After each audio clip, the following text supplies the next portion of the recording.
Salut Julien! Salut Samir! Salut à toi qui nous écoute et bienvenue dans ce nouvel épisode de la systémique du bonheur. Aujourd'hui, on te vient avec un tout nouveau sujet pour le mois de décembre. Julien, de quoi on parle? On va parler de plusieurs signes qui font de toi une personne toxique pour toi-même. Et on va te donner justement ces signaux, mais on va aussi te donner des petites astuces pour faire en sorte d'être un peu plus aligné avec toi-même, de terminer dans de bonnes conditions cette année et surtout de bien démarrer la suivante. Exactement. Julien, je sens qu'il y a un petit souci avec la voix. T'as changé de micro et t'as un petit souci. Qu'est-ce qui t'arrive? Alors je n'ai pas de souci, c'est simplement que je suis en déplacement en voiture parce que nous avons des enfants à aller promener en croisière prochainement.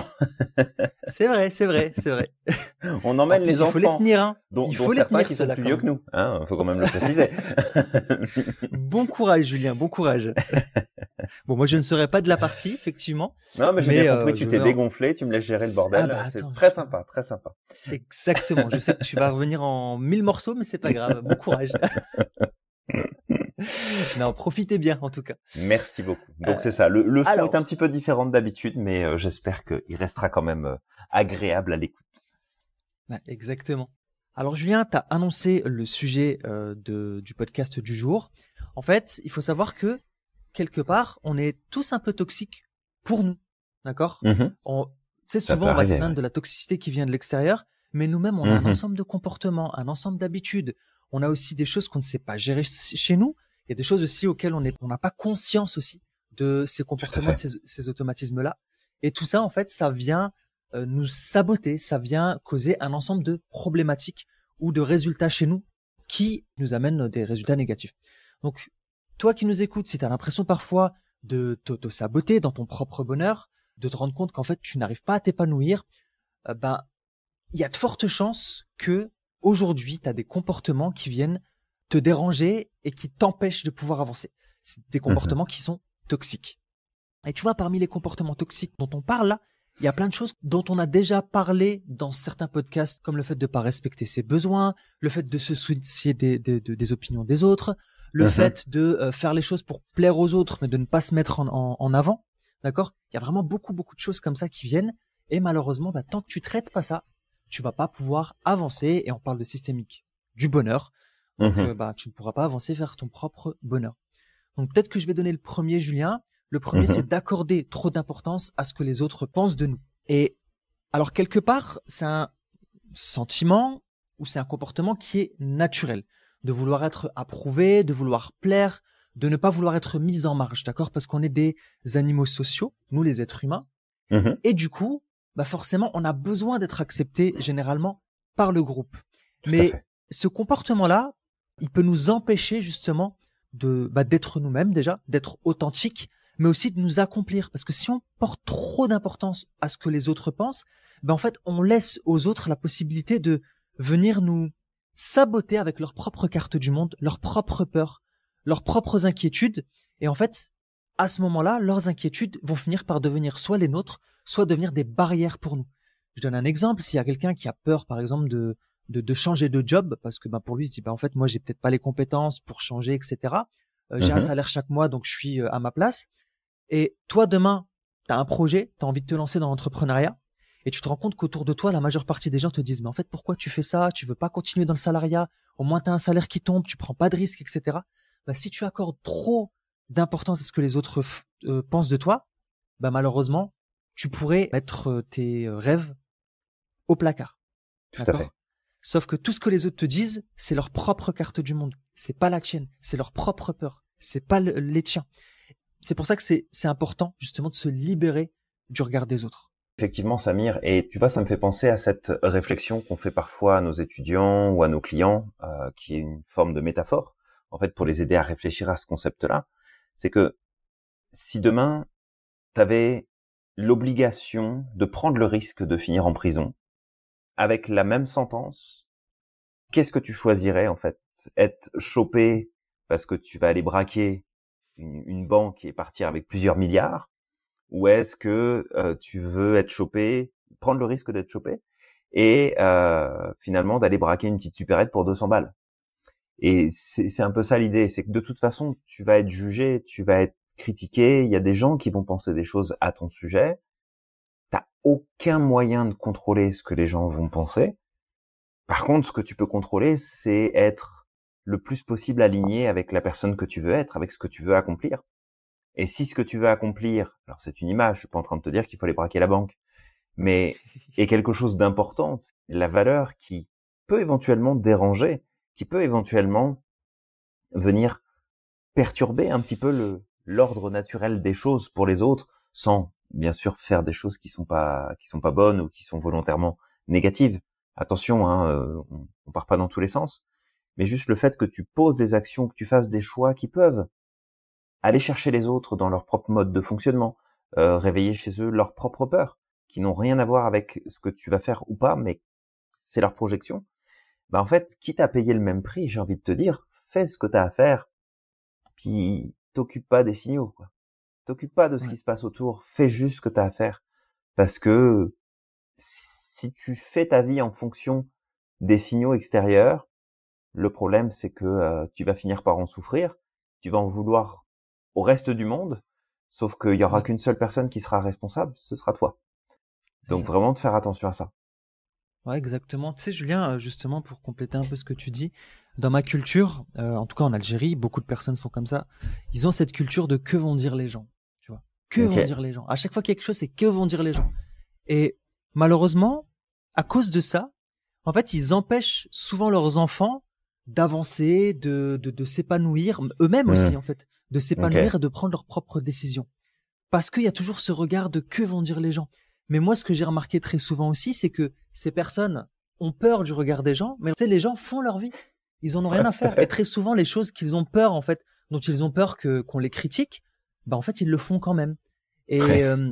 Et c'est ça qu'il faut comprendre, c'est que aujourd'hui, occupe-toi de toi-même. Parce que, tu sais, ça me rappelle cette fameuse histoire que tu connais certainement, du papa avec son fils et en Mhm. fait qui voyage en fait et c'est les premières villes bah, ils sont assis tous les deux sur le dos du chameau donc tout le monde le Tout chameau à fait. l'âne tout le monde les critique puis ensuite ils descendent ils laissent l'âne tranquille et puis ils disent bah en fait ils ont un âne mais ça sert à rien en fait ils l'utilisent pas et puis à un autre moment c'est l'enfant qui est sur l'âne et puis ils disent mais en fait pour l'enfant il est ingrat il laisse son père marcher et puis dans l'autre sens le papa qui monte sur l'âne et l'enfant qui marche et tu sais les gens disent bah regarde le papa il laisse son enfant marcher c'est dégueulasse donc en fait Ouais. quoi qu'il arrive sache que tu vas être critiqué quoi qu'il arrive tu vas être critiqué donc au bout d'un moment ce qui est important c'est que si tu penses que ce que tu veux faire est Mhm. juste d'accord que c'est juste que c'est important pour toi que tu as un objectif clair au travers de ce que tu as envie de faire bah fonce fonce te laisse pas polluer par les autres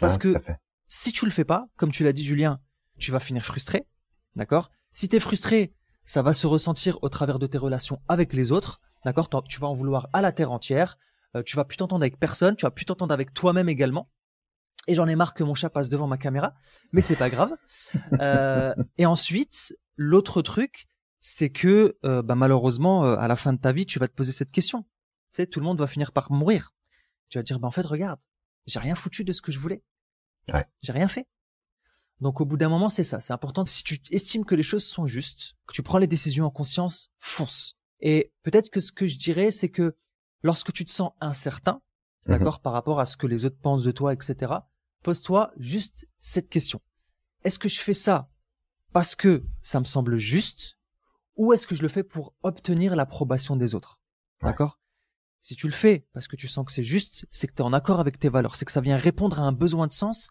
et à tes valeurs donc fais-le, d'accord? Si tu le fais pour obtenir l'approbation des autres, sache que tu l'auras jamais. Peu importe ce que tu fais, on va te critiquer. Tu passes pas à l'action, Mais c'est ça. un jour ou l'autre on va te juger parce que t'as pas réussi dans ta vie, parce que ceci, parce que cela. Tu passes à l'action, on va te juger parce que les gens vont projeter leur peur sur toi.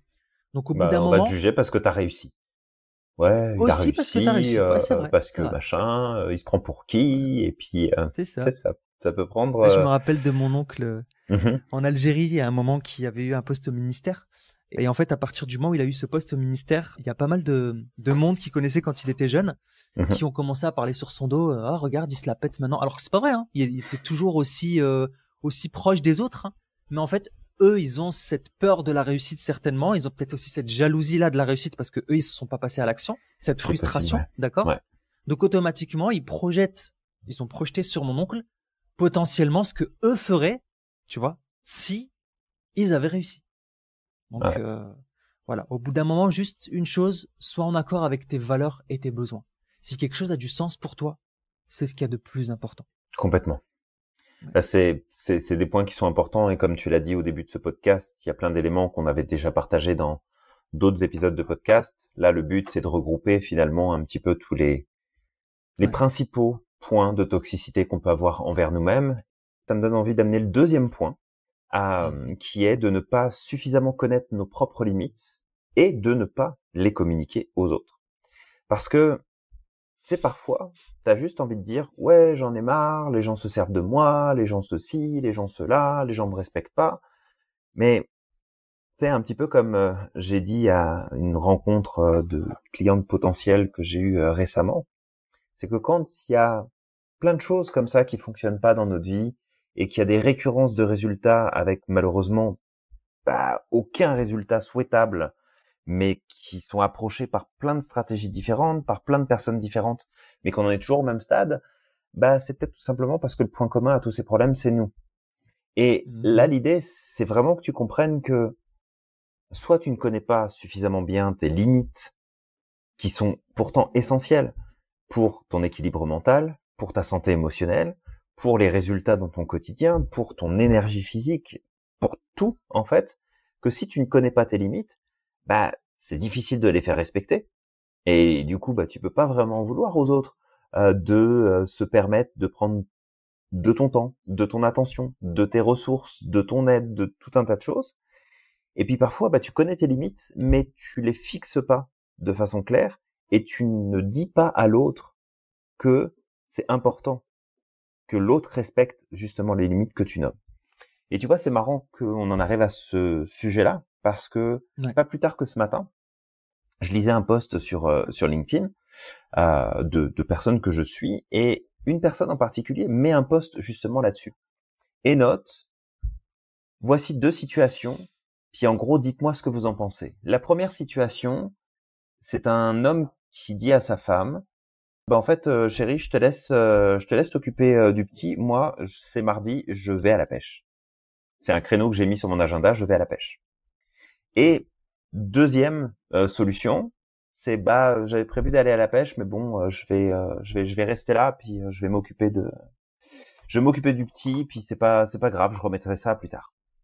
Et en fait, il y a 2 réactions possibles. C'est de dire, dans la première configuration, en fait, il respecte pas sa femme, il lui impose de garder le petit pendant que lui va profiter, etc.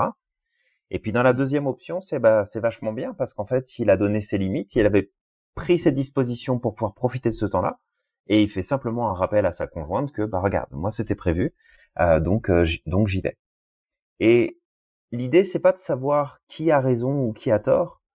L'idée, c'est de savoir dans quelle configuration, en fait, tu respectes tes besoins, tu respectes tes engagements, tu respectes les limites, en fait, que tu avais établies au départ. Alors, faut vraiment prendre en compte que dans cet exemple qui est donné dans le post, que je trouve du coup tout à fait pertinent par rapport au sujet que j'amène là, c'est que il y a eu une discussion en amont. La personne était au courant d'eux.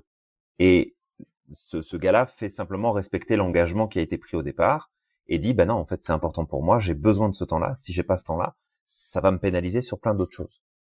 Mais si tu te regardes aujourd'hui en face dans un miroir, est-ce que tu peux dire honnêtement à 100% que tu fais respecter tes limites en tout temps et que tu communiques correctement tes limites aux personnes qui t'entourent?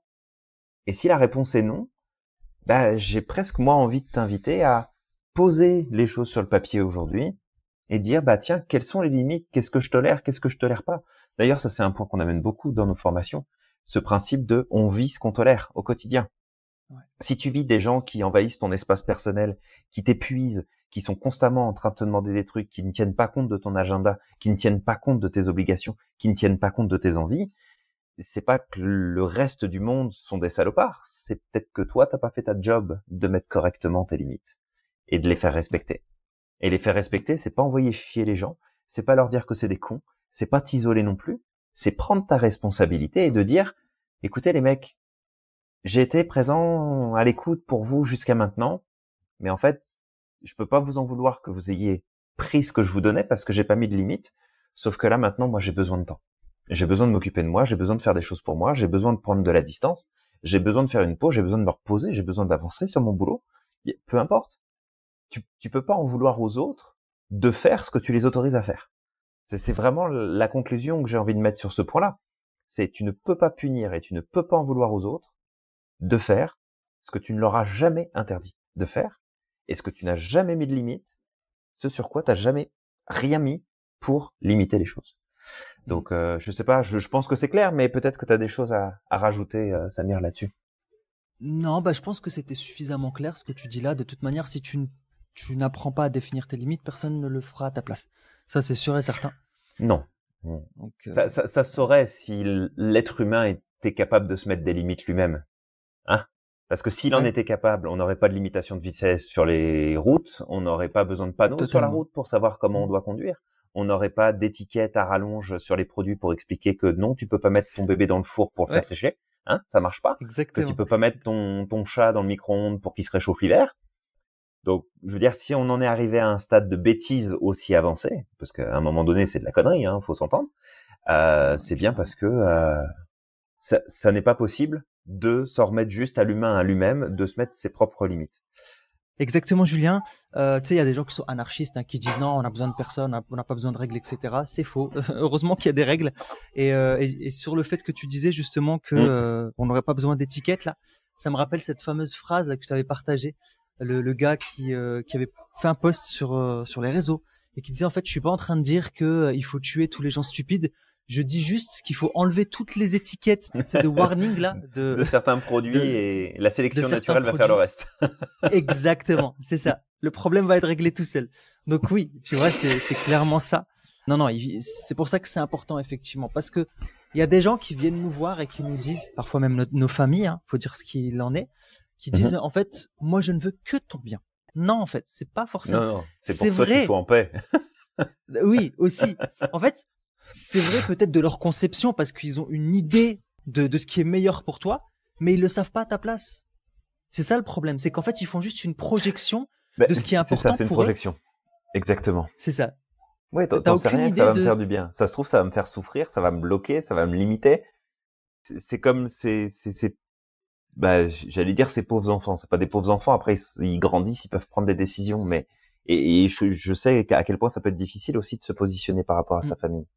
Mais le truc, c'est qu'à un moment donné, c'est quand que ce soit tes parents, tes grands-parents, des personnes qui sont très proches, ton conjoint, ta conjointe, c'est normal que l'autre exprime son point de vue. C'est ok que l'autre te dise, écoute, moi, ce truc-là, je le sens pas, t'es sûr de toi, mais tu devrais peut-être pas, tu devrais ceci, tu devrais cela.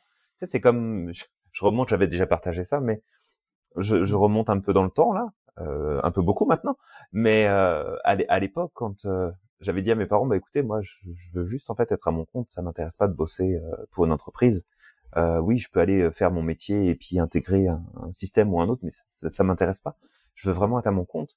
Et c'est sûr que bah au départ, bah c'est pas évident là. C'est rare que tu te lances dans un truc puis que ça décolle tout de suite. Donc c'est mm. sûr que ça n'a pas été évident pendant un petit moment. Et je me souviens de la réflexion de ma mère qui était tout à fait bienveillante, hein, en mode mais tu sais, tu devrais peut-être reprendre un travail, ça serait peut-être plus simple, etc. Et mon On a réflexe tous a eu le droit à été celle-là. mais je comprends en fait pourquoi tu me dis ça, mais je ne veux pas ça. Je ne ferai pas Mm, ce choix-là. Ça ne m'intéresse pas. Je vais pas m'enfermer dans un travail qui peut-être va m'occuper à un moment donné, peut-être que je vais y trouver un certain confort, mais je sais qu'à un moment donné, je vais péter un plomb. Et juste de me projeter et de me dire, et attention, je dis pas que c'est pas bien de le faire, hein, je dis juste que c'est pas compatible avec moi, mais me projeter et me dire que je vais être encore là dans 30 ans, mais ça ne fonctionne pas. C'est mm. angoissant. C'est angoissant. Je me souviens un autre petit partage comme ça qui vient, qui me fait popper plein de trucs dans la tête, du coup, Samir. Ouais. Euh, C'est des un autre sujets qui nous partage touchent, hein. qui me revient. Ben ouais, complètement. Mhm. Lorsque j'ai émigré au Québec, il a fallu que je trouve un emploi en fait salarié pendant un temps pour satisfaire aux exigences de ma demande de visa pour avoir ma résidence permanente. Et en fait, dans cette optique-là, j'ai travaillé pour une compagnie. Et je me suis retrouvé à une soirée de fête de fin d'année avec les collègues de l'époque. Et je me souviens de ce moment d'angoisse où c'était une soirée un peu particulière parce qu'ils célébraient les 20 années de bons et loyaux services d'un de leurs employés à son poste depuis 20 ans. Oh, wow, ok. Et tu sais, d'un côté, c'est waouh, c'est cool, c'est un bel achievement là. T'as fait une carrière de 20 ans à ce poste-là. Si on t'a gardé, c'est que tu fais bien ton travail, que les choses se passent bien, t'as fait évoluer l'entreprise et tout. Donc, il y a quand même un signe de reconnaissance, de validation. Mais même si j'étais capable de voir ce signe-là et de dire, ok, c'est cool, intérieurement, je pouvais pas m'empêcher d'être en mode panique et de me dire, mais non, mais non, mais non, mais je veux pas être celui à qui on va remettre un trophée de 20 ans parce qu'il a gardé son poste pendant 20 ans dans une entreprise. Ça ne fonctionne pas. Ce n'est pas possible. Et c'est là, en fait, où, tu vois, c'est important que tu connaisses tes propres limites parce que il y a plein de gens, malheureusement, qui se donnent à vivre tout un tas de choses et ils se réveillent un jour en se disant, mais merde, en fait, j'aurais dû faire autrement, j'aurais dû vivre autrement, j'aurais dû décider de partir avant, j'aurais dû décider de changer telle chose. Donc, apprends à reconnaître tes propres limites, apprends aussi à mettre clairement ces limites-là auprès des autres, pas parce que tu as envie de les bloquer, les limiter, d'être désagréable, mais juste parce que ça va tellement, en fait, enrichir positivement ta vie et ça va permettre aux choses d'être beaucoup plus fluides et d'éviter, en fait, de te retrouver dans des conflits inutiles, de vivre de la frustration inutile, mais juste parce que tu n'avais pas cette connaissance-là au départ. Donc c'est très important et je pense même qu'on peut commencer dès l'enfance d'ailleurs à aider nos enfants aussi à grandir et à savoir mettre leurs propres limites, non pas dans le cadre d'une défiance pure et dure de l'autorité parentale, c'est pas le but, mais essayer de les aider à comprendre où est-ce que sont leurs limites, qu'est-ce qu'ils acceptent pas, qu'est-ce qu'ils aiment pas, qu'est-ce qu'ils apprécient, qu'est-ce qu'ils apprécient pas, et juste apprendre ça et leur permettre d'exprimer. Ça veut pas dire que, en tant que parent, on met plus de limites et qu'on accepte tout, bien évidemment. Mais c'est de dire, ok, j'entends, je comprends que là, c'est une limite pour toi, que ça, tu n'aimes pas, que ça ne te plaît pas. C'est important de l'exprimer. Parce que, si on l'apprend pas durant notre enfance, ça peut être vachement plus compliqué à l'âge adulte de le faire. Parce que, encore une fois, peur de ce que l'autre va penser, de ce qu'il va dire, du jugement, de la critique. Donc, ça vient rebondir avec le premier point que tu nous partages. Donc je me tais, ça y est, j'ai fait mon partage. Merci, bonsoir, bonne nuit tout le monde, dormez bien les enfants. Ciao, ciao. En plus, t'es directement juste à côté du lit, là, j'imagine, dans ton hôtel. J'ai juste Ça va très vite. Alors j'ai juste à faire un salto arrière depuis la chaise quand même. Je tiens à dire, j'ai besoin de reconnaissance, Samir, moi aussi. Fait que salto arrière pour aller me coucher quand même. Voilà, faut le préciser, s'il vous plaît. Nickel. Mais bon, tu sais, je t'écoutais là avec ton anecdote là sur le truc. Moi, je me rappelle, j'avais quitté mon entreprise avant 10 ans. Soi-disant, à 10 ans, ils donnent le diplôme. T'as pas fait ça, Samir. J'ai pas eu le diplôme. Et j'étais bien content de pas l'avoir, ce diplôme. Tu vois? Je me suis dit, je le veux pas. Petite anecdote drôle. Je suis parti à 9 ans et 364 jours. En plus, c'est vrai, hein. Je suis parti, peut-être à 1 mois, un truc comme ça. Donc, j'étais bien content de dire ciao à tout le monde. Mais oui, non. Et tu vois, aujourd'hui, je vois encore qu'il y a des gens qui se font 20 ans et qui sont encore là-bas. Je me dis, mais l'angoisse, j'aurais jamais pu, en fait.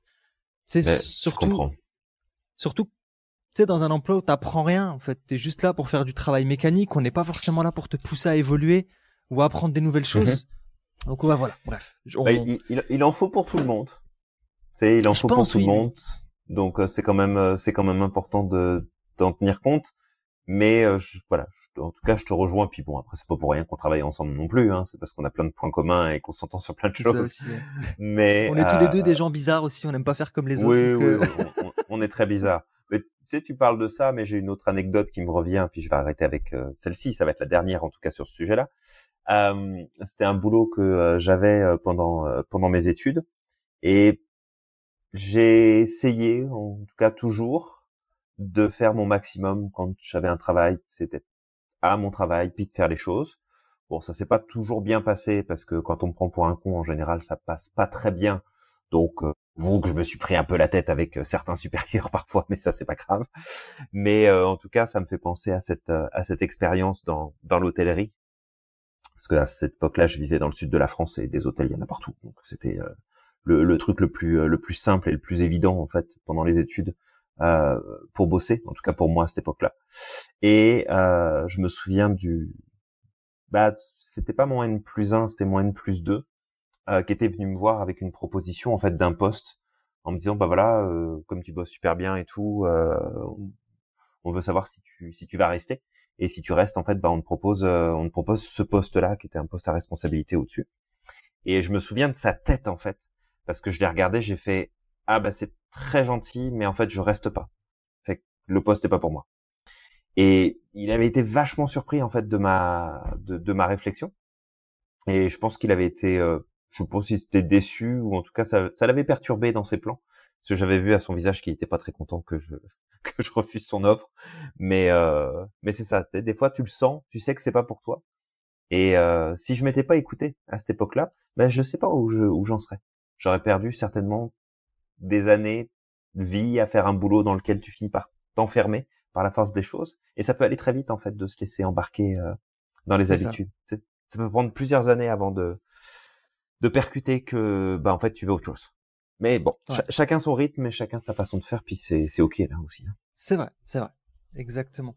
Le point numéro 3, c'est le fait de prendre des responsabilités pour le bien des autres. D'accord? Qu'est-ce que ça veut dire? En fait, c'est le fait de se mêler de ce qui ne te regarde pas. De penser que c'est toi qui dois porter la responsabilité des choix des autres, des problèmes des autres, de ce Bien qu'ils sûr. vivent, etc. Et il faut savoir qu'aider les autres, c'est une très bonne chose. Il y a aucun doute là-dessus. L'altruisme, c'est une qualité nécessaire dans ce monde et aujourd'hui de moins en moins présente, malheureusement. Il en faudrait plus. Maintenant, le Mhm. problème, c'est que l'altruisme, au détriment de ta propre santé, de ton propre bonheur, de tes propres choix, c'est pas de l'altruisme, c'est de la connerie. Je te le dis cash, d'accord? Ah Peut-être que bah ça va te piquer, mais c'est de la connerie. complètement. C'est ça. Imagine quelqu'un qui est malade et qui veut prendre soin des autres. Le mec, il a une maladie contagieuse et il veut aider les autres. Tu crois qu'il va faire quoi? Mis à part contaminer tout le monde. Ah bah Tu pas vois, grand-chose. ça n'a pas de sens. Bah complètement. C'est ça, ça a aucun sens. Donc, il faut juste comprendre que prendre la responsabilité de tout le monde, la responsabilité que les gens doivent prendre, d'accord? Bah, en fait, ça va juste te créer un fardeau, en fait, sur tes épaules. Parce que Mhm. tu peux pas gérer les autres. Les autres sont hors de ton contrôle. D'accord? Ils sont hors de ton contrôle, ils ont leur propre système de pensée, ils ont leur propre carte du monde, ils ont leurs Tout à fait. propres valeurs, leurs propres besoins. Et tu peux pas te dire que toi, avoir la prétention, et d'ailleurs, je vais te demander, tu vas lever, je vais prendre ta fameuse parole, Julien, que tu dis souvent, tu vas lever ton t-shirt et tu vas regarder ton nombril et me dire si le monde tourne autour. C'est ça. S'il y a le C'est pas soleil ton qui tourne rôle. autour de ton nombril. C'est ça. T'es pas le centre du monde. Donc en fait, le tout c'est d'abord commence par toi. Tu peux aider les autres, tu peux les accompagner s'ils te demandent quelque chose, mais pas au-delà de tes capacités. Et aussi de te mettre en avant. Ça c'est un point Mhm. important parce que comme je l'ai dit, si t'es malade, tu pourras pas aider les autres. Tu pourras pas soigner les autres. Donc commence par toi. Je connais tellement de gens aujourd'hui, Julien, qui ont plein de problèmes. Ils ont cumulé des traumas dans leur vie, des frustrations. Ils vivent pas leur vie en fait telle qu'ils devraient la vivre, mais ils s'occupent d'essayer de rendre la vie des autres meilleure. Et le problème, c'est que tu es en Oui, train de foutre la merde autour de toi. Je veux dire, ta vie, tu t'en es pas occupé. Pourquoi tu cherches à t'occuper de celle des autres? Ça n'a pas de sens. complètement. Tu sais, des fois, c'est Ouais, un besoin de reconnaissance, c'est un besoin c'est ça. de contribution qui est mal placé.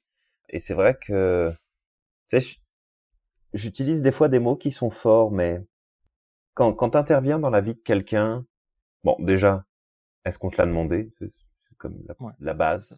la base de base, hein. Mm. C'est vraiment, est-ce qu'on t'a demandé quelque chose?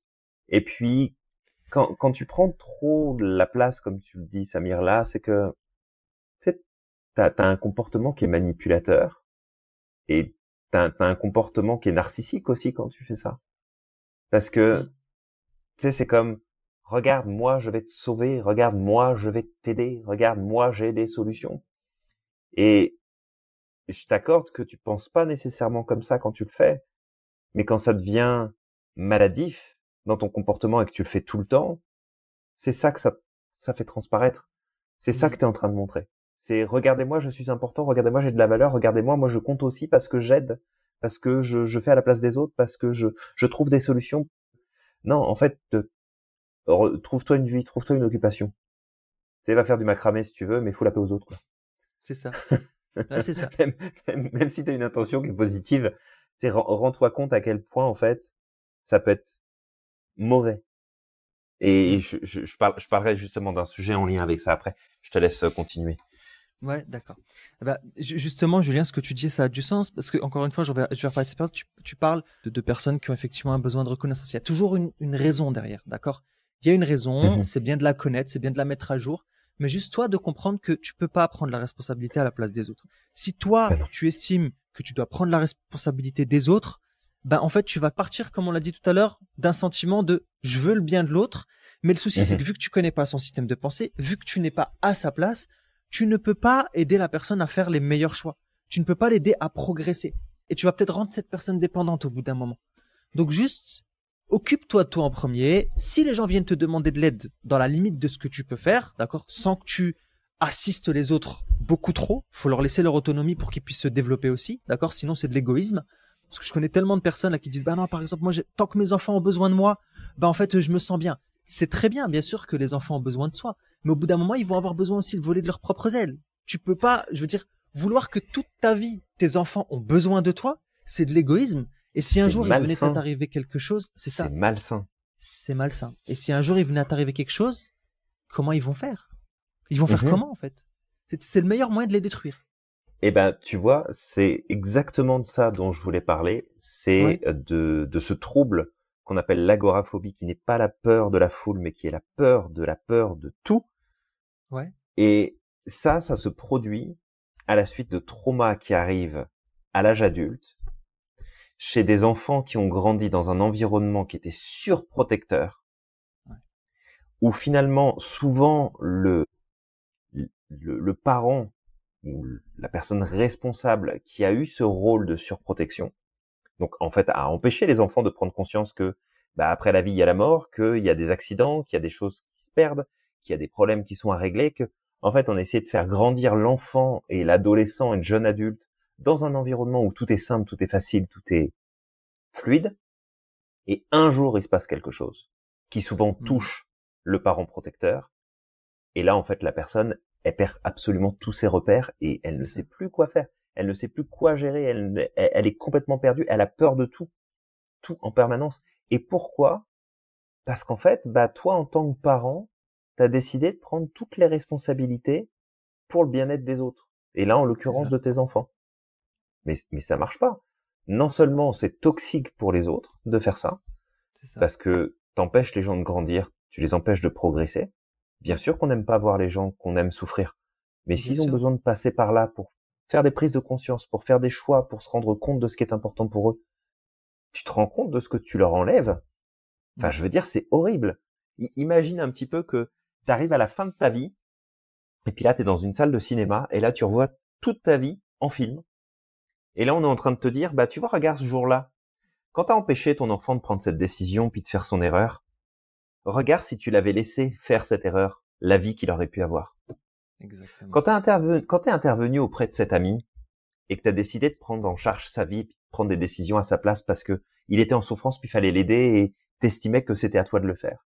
Regarde ce qui se serait passé si tu l'avais laissé faire son petit chemin. Qu'il avait pris ses décisions, qu'il avait pris le dessus. Regarde où est-ce qu'il aurait pu finir. Où est-ce qu'il aurait pu aller. Imagine en fait, moi tu vois, je suis en train de dire ça là. Et puis, je me projette dans un scénario de ce qui pourrait se produire. Mais t'imagines le niveau de culpabilité et de remords que tu sentirais au fond de toi en disant, mais putain, en fait, à cause de moi, j'ai empêché cette personne par mon acte qui était bienveillant, hein, somme toute. J'ai empêché cette personne de pouvoir aller sur le chemin de vie qui était, en fait, peut-être l'idéal, le mieux, le plus beau. Et derrière, je vais rebondir. Décidément, j'ai beaucoup de choses à dire aujourd'hui. C'est quand on parle de ça, on peut même faire un rappel du deuxième point, Le deuxième point, c'est de dire, connais tes propres limites. Quand tu prends les responsabilités à la place des autres, tu prends plus les tiennes vis-à-vis de toi-même non plus, hein. Parce que l'autre prend plus de place, occupe ton temps, occupe tes ressources. Et du coup, t'en reviens au même point. Tu t'écoutes pas, tu te respectes pas. Ça marche pas, quoi. Ça marche pas du tout. Ouais. Non, mais c'est totalement vrai, Julien. Mais j'en connais beaucoup, hein, des gens comme ça. Le problème, c'est qu'ils se rendent même pas compte qu'ils sont en train de transférer tous leurs problèmes. Parce que, en fait, comme tu dis, Julien, ça part d'une bonne intention, d'accord, pour la personne. Mais j'insiste sur le mot égoïste. Parce que oui, c'est égoïste. Parce que tu penses avant tout à toi. Ok, il y a un mal-être de voir peut-être ton enfant souffrir. Il y a un mal-être peut-être peut-être que tu as besoin d'exister au travers de ton enfant. Je sais pas, il y a un besoin qui cherche à s'accomplir, à se satisfaire. Tu vois? Et en fait, tu es en train de te mettre toi en avant sans penser réellement aux conséquences que ça peut avoir sur cet enfant. Et ça me rappelle une métaphore, la métaphore du papillon. En fait, où une personne passe, il y a un papillon qui est dans son cocon, une chenille, qui est en train de se transformer en papillon. Et en fait, le papillon commence à sortir du cocon. Mais il galère. D'accord? La personne, c'est une métaphore, hein, mais la personne, elle vient avec son petit canif, elle essaye d'ouvrir le cocon pour se dire, tiens, je vais lui faciliter sa sortie. Sauf qu'en faisant ça, malheureusement, le papillon n'a pas pu se former, n'a pas pu se renforcer. Et en fait, sa vie était foutue parce qu'il pouvait plus décoller, il pouvait plus voler. C'était fini. Donc, tu vois, des fois, cette espèce d'interventionnisme à outrance et le fait de vouloir prendre les responsabilités à la place des autres, tu te rends pas compte, mais tu es en train de détruire les personnes que tu aimes. Vraiment. Complètement. Ouais. Donc, toi qui nous écoutes, garde ça à l'esprit.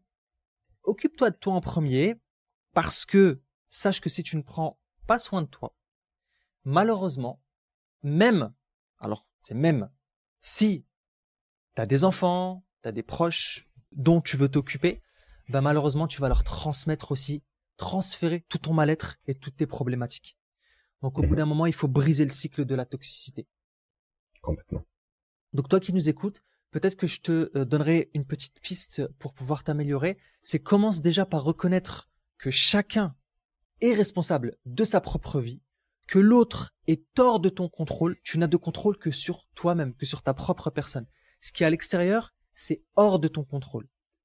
Mets-toi bien en tête que ces personnes qui sont en dehors de toi, en fait, ils ont leur propre système de pensée. Ils ont leur propre carte du monde. Ils ont leur propre fonctionnement. Et qu'avec ton système de pensée, avec tes besoins, avec tes valeurs, en fait, tu ne pourras pas aider la personne de la meilleure des manières. Le mieux que tu puisses faire, c'est d'écouter l'autre, à la rigueur de lui poser des questions, à la rigueur de l'orienter. D'accord? Mais de l'orienter à trouver ses propres réponses pour que lui puisse se développer de la meilleure des manières. Je sais que moi, quand j'étais, il y a pas très longtemps, à 26 ans, 27 ans, là, j'avais des choix à faire dans ma vie. Et en fait, j'avais des proches à moi qui me disaient, en fait, moi, je veux ton bien. Moi, je sais mieux. En fait, c'est des limites. Moi, je sais mieux que toi ce qui est bien pour toi. Mais non, en fait, ça marche pas, en fait. Et il y a eu des clashs, malheureusement. Il y a eu des clashs. Il y a eu parce qu'au bout d'un moment, moi, j'en pouvais plus. Tu sais, j'étais en train de saturer. Donc, tu sais, je suis passé en mode de, tu sais, quand tu mets un chat au coin dans un coin et qui se sent vraiment en danger là et qui commence à griffer, en fait, c'est comme ça que j'ai commencé à réagir parce que j'en pouvais plus. J'étais en train de saturer. Et en fait, c'était ce sentiment-là, ça m'énervait de me dire, en fait, moi, je sais mieux que toi ce qui est bien pour toi. Une espèce d'oppression. Ouais. C'est ça. Et je peux me mettre à la place de la personne. Je comprends. Mais le truc, c'est que non, en fait, tu sais pas mieux que moi ce qui est bien pour moi. Peut-être que je te raconte pas tout. Tu connais pas toute ma vie, en fait. Donc, au bout d'un moment, écoute-moi. Et au pire, si j'ai besoin d'aide, je te demanderai. Complètement. Tu sais, ça va sûrement résonner avec plusieurs personnes qui vont écouter cet épisode de podcast parce que je pense que c'est des choses que on a tous plus ou moins vécues à des moments différents de notre vie et c'est normal aussi. C'est qu'à un moment donné, il y a ces frictions, mais c'est parce qu'il n'y a pas eu cette définition des limites, comme on disait tantôt. Et que à partir de là, c'est la responsabilité de l'autre de vouloir prendre toute cette place-là. Mais en même temps, si t'as jamais mis de limite avant, forcément, ça fait des étincelles quand tu commences à mettre des barrières, quoi. Et c'est ça. Et c'était de ma faute. Et je le dis aujourd'hui, en tout cas, je l'assume. Avant, peut-être que j'étais en mode victime. Mais oui, c'était de ma faute. Et toi qui nous écoutes, pareil, si t'es dans cette situation, c'est en partie de ta faute. Ça peut être difficile à entendre, Mais c'est en partie de ta faute Tout à parce que fait. si t'as pas dit aux gens non, bah tu leur as laissé la porte grande ouverte en fait. Ouais, complètement. Mm. Complètement, au même titre que moi j'étais un petit con aussi, même un gros con des fois, par le passé, parce que pas encore conscience de ça, pas encore conscience de qu'en fait, si Julien t'es fatigué puis que t'en as marre et que les gens font pas attention à toi, c'est peut-être parce que tu leur en donnes pas l'occasion et que tu mets pas de limite et que tu dis oui à tout, hein. Ça serait Mm. peut-être bien tu sais, d'allumer l'ampoule à un moment donné, hein. C'est ça. Un peu comme celle qui est derrière toi là. Par exemple. Tu l'allumes, tu remets de la lumière, tu vas voir que finalement, il y a des choses que tu peux gérer et que tu peux faire différemment. Mais bon, C'est il ça, faut laisser le faut temps juste en prendre au temps. conscience. Et parfois, il Exactement. faut passer par des moments difficiles. Et c'est aussi pour ça que, ben Ouais. voilà, si tu as une personne qui passe par des moments difficiles, cherche pas à l'empêcher de vivre cette difficulté. Je sais que ça fait mal, mais cette difficulté, elle est là pour forger. On s'est réinventé, Julien, toi et moi, à chaque fois qu'on est passé par des Ah, mais à galères chaque comme pas fois qu'on possible. a cogné le petit orteil dans le coin du meuble, on s'est réinventé. C'est ça. C'est ça. À chaque Bon, fois. Ça a été des fois, ça a mis du temps, hein, mais la douleur seuil qui a fait que, tac! Ah bah moi, exactement. la dernière fois que je me suis réinventé, c'est quand je me suis pété la tronche dans les escaliers, que je me suis pété le coccyx. Et ben, il a fallu que je Aïe. réinvente mon quotidien, hein, je te le dis, moi. Ah ouais. Moi, j'ai arrêté de faire le Parce que là, con aussi le jour où parce j'ai que là, pété tu mon te rends coccyx, compte que Julien. tu peux plus t'asseoir comme tu veux. Ah oui, c'est vrai, c'est vrai. Tu découvres une partie de ton anatomie que tu connaissais pas encore. Ouais, Tu bah t'es dit, mais on comment a c'est ce point possible commun. que ça fasse aussi mal? On a ce point commun de s'être pété le coccyx. Ce jour-là, j'ai compris que j'étais un vieux et qu'il fallait que j'arrête de faire le con. Voilà. J'ai voulu faire du toboggan, tu sais, pour faire rire ma femme. Et puis, en fait, je me suis bien tapé les fesses, là. Et Aïe, aïe, j'ai pas aïe, pu aïe, aïe, m'asseoir aïe. pendant 2-3 semaines. Ça fait mal. Est-ce que tu as gardé ta bouée canard, Samir? Aïe, aïe, aïe. Bref, On sent qu'on est en ces fin d'année, hein, flagorneries. Julien, là. On sent qu'on est en fin d'année. Eh, vraiment. Point suivant. Bah, moi, je vais t'inviter à pas te contenter de peu et en fait d'avoir Ouais. un peu plus d'exigence par rapport à ce que tu peux avoir et ce que tu peux vivre. En gros, pas vraiment te contenter de ce qui est disponible, mais te rendre compte que tu mérites probablement plus et mieux. Alors attention, quand je dis ça, ça veut pas dire qu'il faut que tu révolutionnes toute ta vie toutes les 5 minutes. Que parce que tu peux changer de travail, il faut que tu changes de travail tout de suite. Parce que peut-être que dans ton couple ça va pas en ce moment, bah qu'il faut changer de couple. Ouais. Tu sais, on est dans une société de remplacement, on en avait déjà parlé dans un autre podcast, alors ça remonte, je pense qu'on doit être dans la saison 1 sur cet épisode-là. Mais c'est vraiment de comprendre que tu mérites mieux au travail, tu mérites mieux dans tes revenus, tu mérites mieux dans ton expérience de vie, tu mérites mieux dans tes loisirs, tu mérites mieux dans tes amitiés, tu mérites mieux dans ta famille, tu mérites mieux dans ton couple. Mais c'est vraiment de dire, en fait, comment est-ce que je peux faire pour améliorer mon expérience? Comment est-ce que je peux faire pour valoriser encore plus ce que j'ai déjà? Comment est-ce que je peux faire pour donner plus de place à mes propres rêves, à mes propres passions? Comment est-ce que je peux, en fait, aller chercher un peu plus? Et vraiment te dire que tu mérites, peut-être que c'est ce que tu te dis au quotidien, que tu regardes la situation de ton couple, la situation de ton travail, de ta vie personnelle, et que tu dis, putain, mais en fait, je mérite mieux que ça. Très probablement que tu mérites mieux que ça. Mais mériter mieux que ça veut pas dire qu'il faut changer nécessairement plein de choses. Parfois, c'est rester avec ce que tu as, mais travailler différemment avec ce que tu as. Amener des choses différentes dans ta relation, amener des choses différentes dans ton travail, amener des choses différentes dans ton quotidien, parce que, bah, en fait, tu vas réussir à te rendre compte que tu peux vivre tout un tas de choses. Et tu vois, il y a une expérience qui m'a marqué, et pourtant c'est quelque chose de relativement simple, mais la manière dont ça m'a été amené, ça m'a vraiment marqué. C'est un très bon ami à moi, dont j'ai fait la connaissance quand je suis arrivé au Québec, et je me souviens lui avoir proposé à plusieurs reprises de faire des activités, qu'on aille à droite à gauche, qu'on vive vraiment des trucs super sympas ensemble. Et un jour, il me fait une réflexion, parce que pour la petite histoire, très simplement, lui vient vraiment d'une famille très dysfonctionnelle. Il a connu la pauvreté, il allait faire les poubelles pour réussir à payer les médicaments de sa mère quand il était gosse. Fait que vraiment le schéma qui est difficile. Et donc, il a grandi aussi avec un besoin d'avoir un minimum de revenus, de pouvoir dépenser pour se faire plaisir. Ça, c'était des critères qui étaient importants qu'il avait pas, en fait, quand il était beaucoup plus jeune. Et je me souviens d'une réflexion qu'il m'a fait un jour en me disant, tu vois, c'est dingue, on fait plein de trucs, on s'organise plein d'activités ensemble. Et en fait, je me rends compte, grâce à toi, bah, que je peux vivre plein de trucs sans dépenser un seul centime. Ok. Et tu sais, sur le coup, tu te dis, ok, bah oui, en fait, tu peux vivre plein d'expériences parce que tu sais, on fait plein de trucs, on allait faire des sorties. Un jour, on avait voulu aller faire du vélo, on s'était acheté des vélos d'occasion à 20 balles, on a passé une journée de dingue, on avait mal au cul pendant 3 semaines, mais c'est pas grave. Mais enfin, on a fait, je sais plus combien de bornes dans la journée. Enfin, c'était juste génial. Et que, en fait, t'as pas besoin de dépenser forcément beaucoup d'argent pour faire des activités, pour te faire plaisir, pour partager en fait des moments de qualité avec des gens que t'apprécies.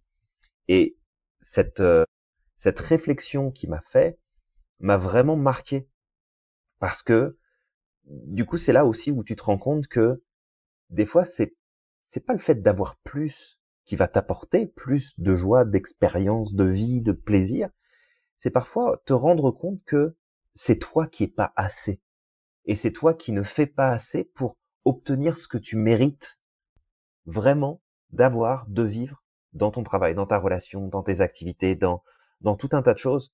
Fait que, tu sais, c'est, à nouveau, remets pas le truc sur l'extérieur, que tu contrôles bien souvent pas, mais remets-le plus à l'intérieur et questionne-toi sur toi, ta manière de faire, ta manière de t'organiser et de valoriser ce que t'as.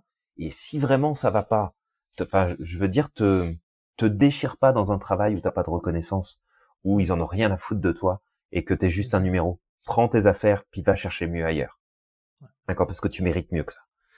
Mais il y a plein d'éléments sur lesquels tu te dis je mérite mieux, et en fait c'est parce que tu n'appliques pas, tu ne fais pas, tu n'ajoutes pas de la valeur dans la relation à la personne ou à la situation.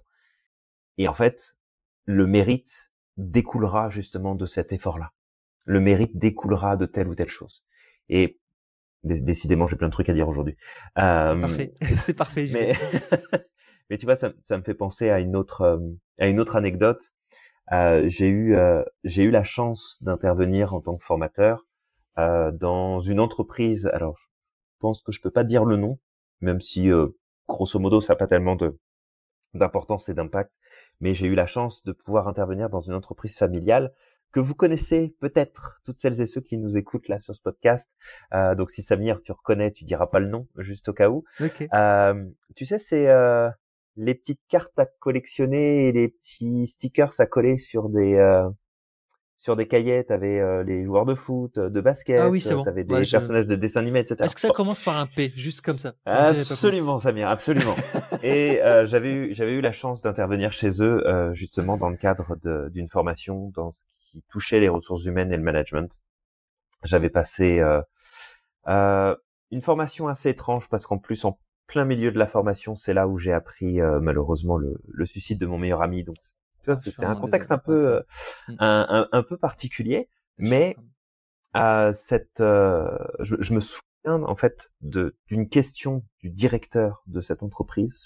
Je ne sais pas s'il est encore à ce poste-là, en tout cas parce que ça remonte maintenant, où il m'avait demandé comment est-ce qu'il pouvait gérer en fait une de ses employées qui demandait à avoir un poste à responsabilité plus important parce que elle estimait qu'elle méritait justement d'avoir ce poste-là. Parce que bon, là, je suis en train de tourner autour du truc, il y a toujours pas le sujet. Fait qu'elle méritait d'avoir ce poste-là. Le temps tourne, Et Julien, le temps tourne. ah ouais, non, mais c'est terrible.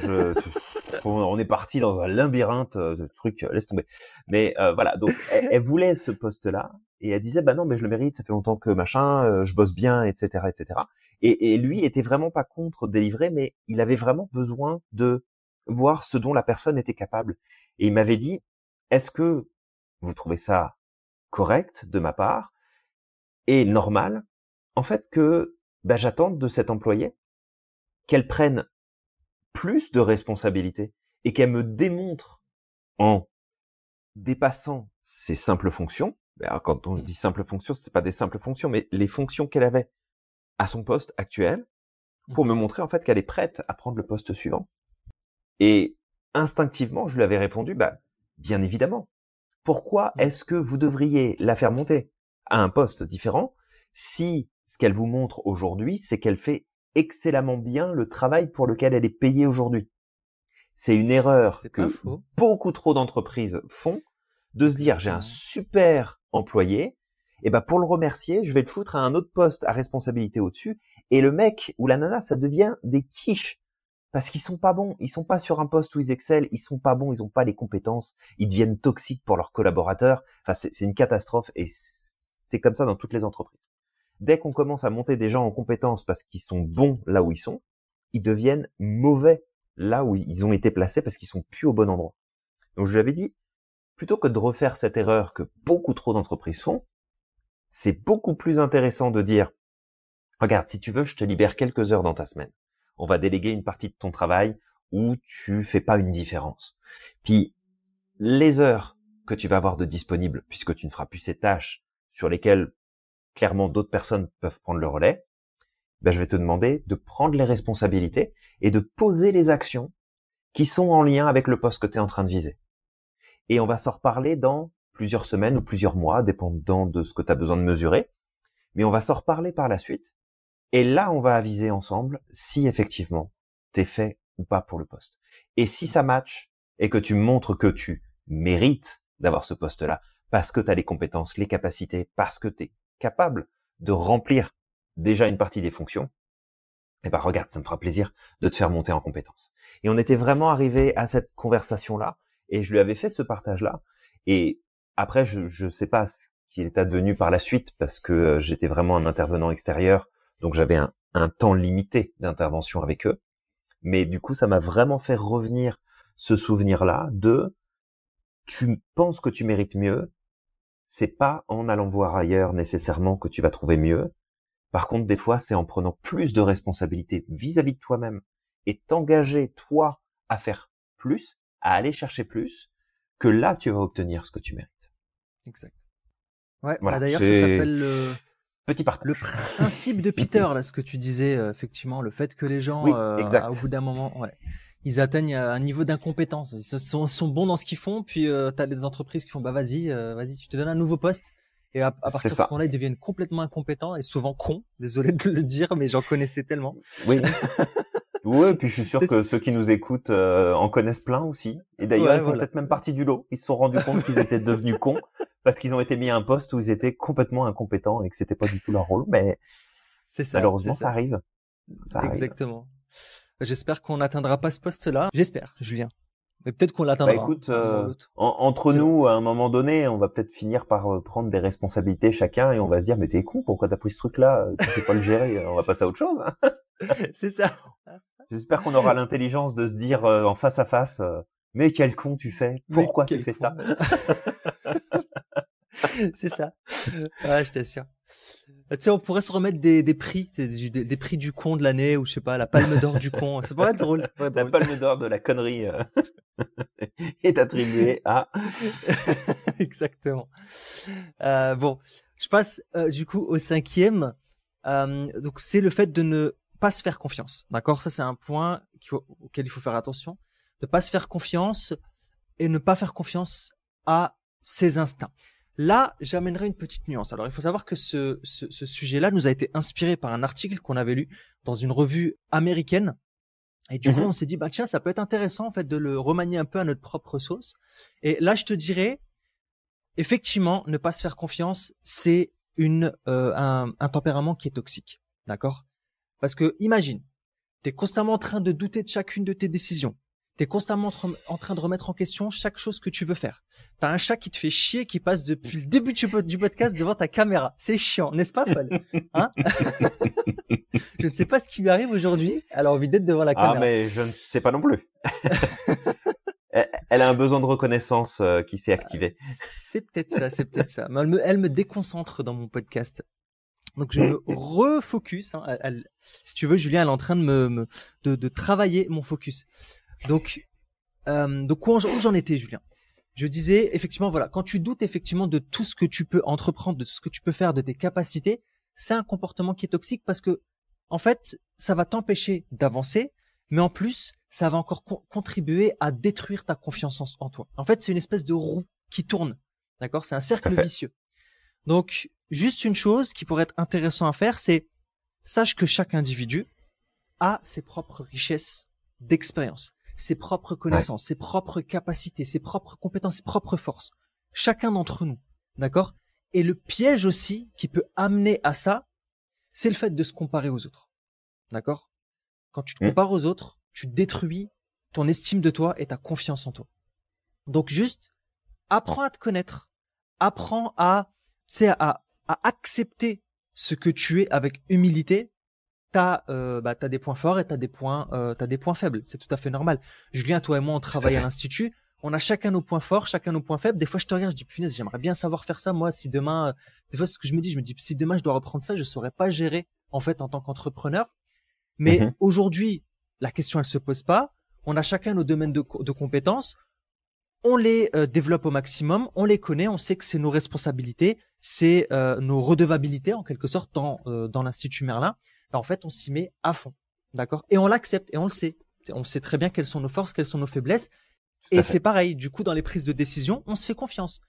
Et surtout, on n'a pas peur de se planter. Ça, c'est un point aussi que j'aimerais amener, d'accord, dans cette espèce de podcast en vrac, parce que les idées nous viennent comme ça au fur et à mesure du temps. C'est que pour apprendre à te faire confiance, réconcilie-toi aussi avec l'erreur. Si tu ne fais pas d'erreur, tu ne pourras pas progresser, tu ne pourras pas devenir meilleur, tu ne pourras pas aller vers l'excellence. Tout succès passe par des erreurs.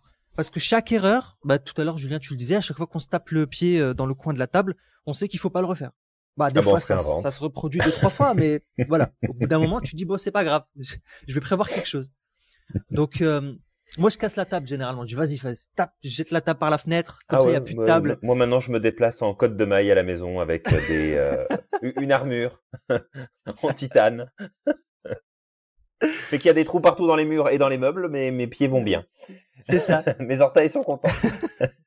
Donc, toi qui nous écoutes, ce que je vais te demander aujourd'hui, ça va être un exercice qu'on a déjà demandé. Si tu découvres ce podcast pour la première fois, ça pourrait être sympa que tu le fasses. C'est là, peut-être. Tu commences fort. Si tu commences par cet épisode-là, la vache. Je sais pas, peut-être, Julien. Peut-être. Non, mais je me dis, la personne qui découvre notre podcast et qui tombe sur celui-là spécifiquement, où on part dans tous les sens, on raconte plein de trucs. Ouais, en plus. mais c'est bien, ça donne un aperçu de ce qui se passe dans les autres. Ne t'inquiète pas, il y a un peu plus de structure dans certains podcasts. Voilà. Là, c'est juste qu'on est en décembre. Arrive. En décembre, on aime bien se lâcher, tranquille. Ça arrive. C'est ça. Et puis Julien, il va en croisière, donc voilà, c'est cool. On se lâche. Alors, on met un contexte, s'il te plaît. C'est une formation qui est donnée pour nos étudiants. D'ailleurs, toi qui nous écoutes, comme ça, tu vas le savoir.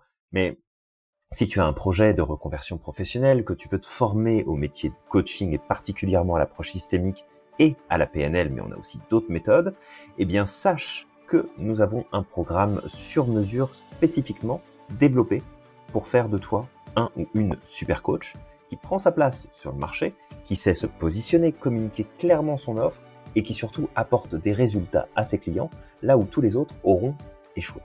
Alors c'est une ambition très grande que je suis en train de te donner ici, mais en même temps, c'est ce qui se produit parce que, il n'y a pas de bullshit, il n'y a pas d'outils qui servent à rien, il n'y a pas de théorie nébuleuse, fumeuse, de tout ce que tu veux.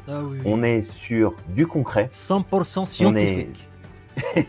On est sur du pragmatique, on est sur de la technique qui est choisie et qui est mise en œuvre parce qu'elle est efficace. On est sur les règles profondes à appliquer en coaching pour assurer un maximum de résultats. Et on apprend aussi à nos étudiants à bien choisir leurs clients parce que le coaching, ça fait des miracles seulement si on a la bonne personne en face de nous. Et ça, c'est valable autant pour le ou la professionnelle que pour le ou la cliente.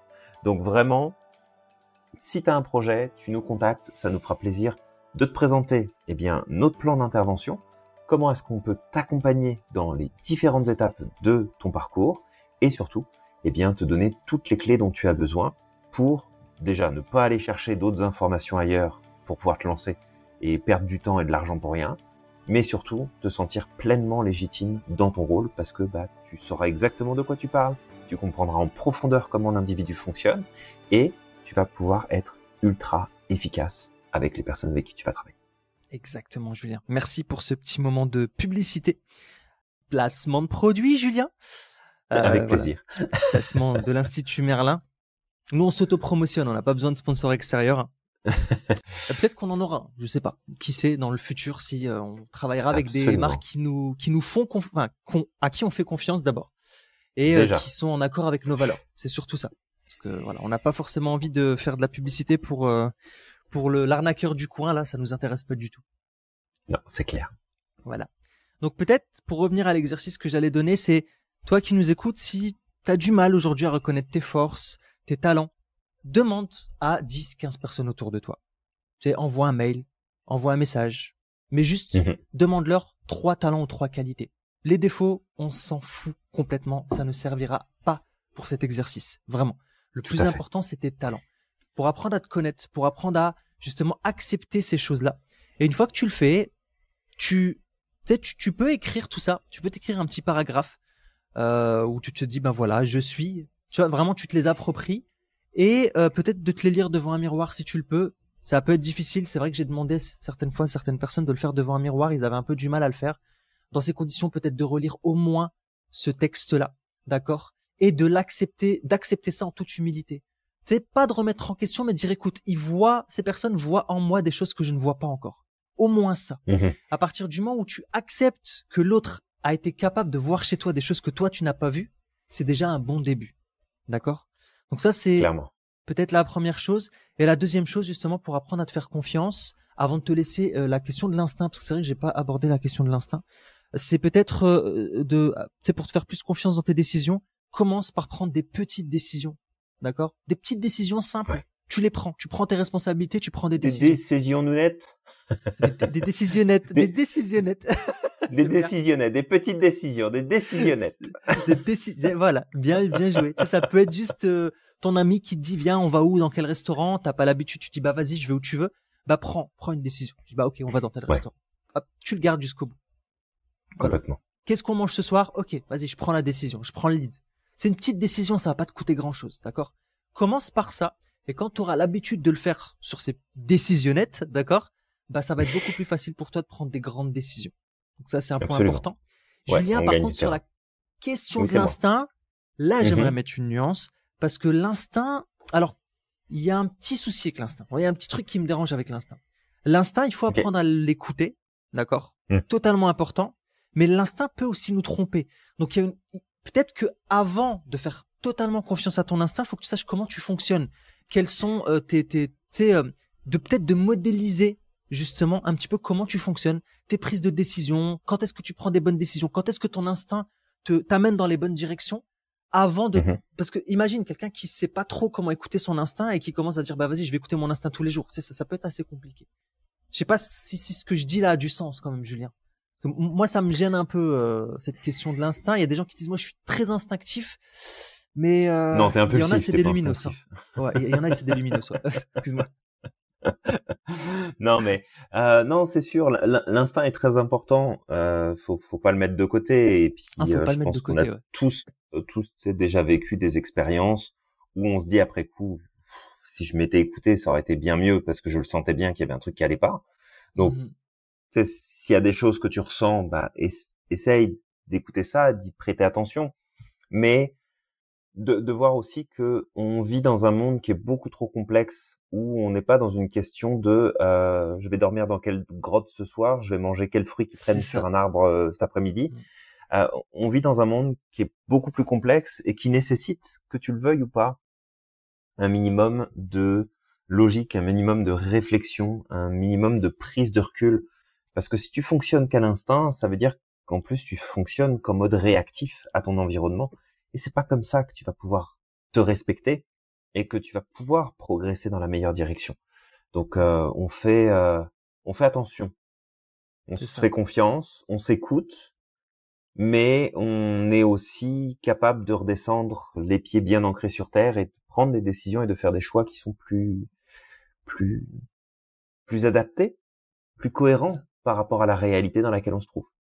Ouais. Peut-être que effectivement là, si je devais ajouter un point, c'est vraiment, il faut un mix entre l'instinct et la logique, tu vois. Il faut un mix entre les deux, parce que voilà, l'instinct, c'est une très bonne chose Et il y a des gens, en fait, tu sais, leur instinct va les aider à prendre la bonne décision sans qu'ils s'en rendent compte, mais dans certains domaines, mais pas dans tous les domaines, d'accord? Pourquoi? Parce que l'instinct, ça peut être aussi le fruit d'une répétition. T'as tellement eu l'habitude d'être confronté à des situations où t'as tout le temps pris les bonnes décisions parce que tu l'as appris, parce que je sais pas, tu sais, il y a beaucoup de choses qui viennent de là. Ça peut venir aussi de ta famille, parce que t'avais un proche qui prenait tout le temps les bonnes décisions. C'est comme si on prend l'exemple des entrepreneurs à génie. Il y a des gens, il y a des gens, en fait, des entrepreneurs de génie. Tu comprends pas pourquoi. Hop, tu leur donnes un business dans la main, ils prennent tout le temps les bonnes décisions, en fait. Et pourtant, tu dis, bah, avant, t'avais pas eu de truc. Mais pourquoi? Parce que peut-être que autour d'eux, Ouais. ils ont appris, c'est en mode approche vicariante, à prendre les bonnes décisions. Et si tu leur dis comment tu fais, bah, ils disent, je sais pas, c'est mon instinct. Mais en fait, cet instinct-là, c'est le fruit de tout un process. Si tu le décortiques, il y a plein d'ingrédients. Tu sais, il y a Bah, tout un c'est ça, toutes tes algorithme, en fait. connaissances, expériences, il y a plein de choses là. Ça C'est sort pas out of the blue là, ça sort pas de nulle C'est ça. part. C'est Et, ça. et d'ailleurs, c'est très drôle, on en avait déjà parlé, mais des fois, tu as des boîtes qui se font racheter, tu as le fondateur de la boîte qui se fait remercier, et puis le jour où le fondateur s'en va, bah, la boîte, elle s'effondre. C'est ça. Ouais, c'est exact. Il y en a plein, il y en a beaucoup comme ça. Ouais. Parce que en fait, tout a été bâti selon tu sais, l'instinct de l'entrepreneur, ce qui pensait être bon, ce qui pensait être juste, sa vision, ses valeurs, etc., tout ce qui lui correspondait. Donc c'est important de s'écouter. Très très très important de s'écouter, C'est ça. mais faut aussi, tu sais, te dire, ok, il n'y a pas juste un truc qui sort comme ça de nulle part. Je me connecte à je sais pas quelle source de données à droite ou à gauche, peu importe, et c'est juste ça qui me guide. Non, t'as plein d'apprentissages, t'as plein de choses, donc c'est vraiment un point, je pense que t'es important de préciser, ouais, carrément. Ouais. Vraiment. C'est ça. Et c'est pour ça que je voulais amener cette nuance. Parce que je sais qu'il y a des gens qui sont vraiment dans un extrême de, faut être instinctif, faut écouter ton instinct. Mais en fait, cet instinct-là, il faut pas oublier que c'est pas quelque chose qui est, euh, de l'ordre du magique ou tu sais, quelque chose d'impalpable. En réalité, cet instinct-là, c'est Mhm, un algorithme. tout à fait, D'accord? C'est un complètement, algorithme. Ouais. complètement. C'est ça. Ouais, c'est ton système qui traite de l'info très très vite et qui te donne accès à des infos. Parfois, t'arrives pas à décoder tout de suite, mais en tout cas, ça te donne ce sentiment qu'il y a quelque chose qui va ou qui va. Donc, Exactement. ouais. C'est ça. Non, Alors, c'est pour pas ne des anges, pas... hein, ou des trucs comme ça. Euh, donc, pour continuer sur nos différents points qu'on aborde, justement, sur ta toxicité envers toi-même, le point suivant que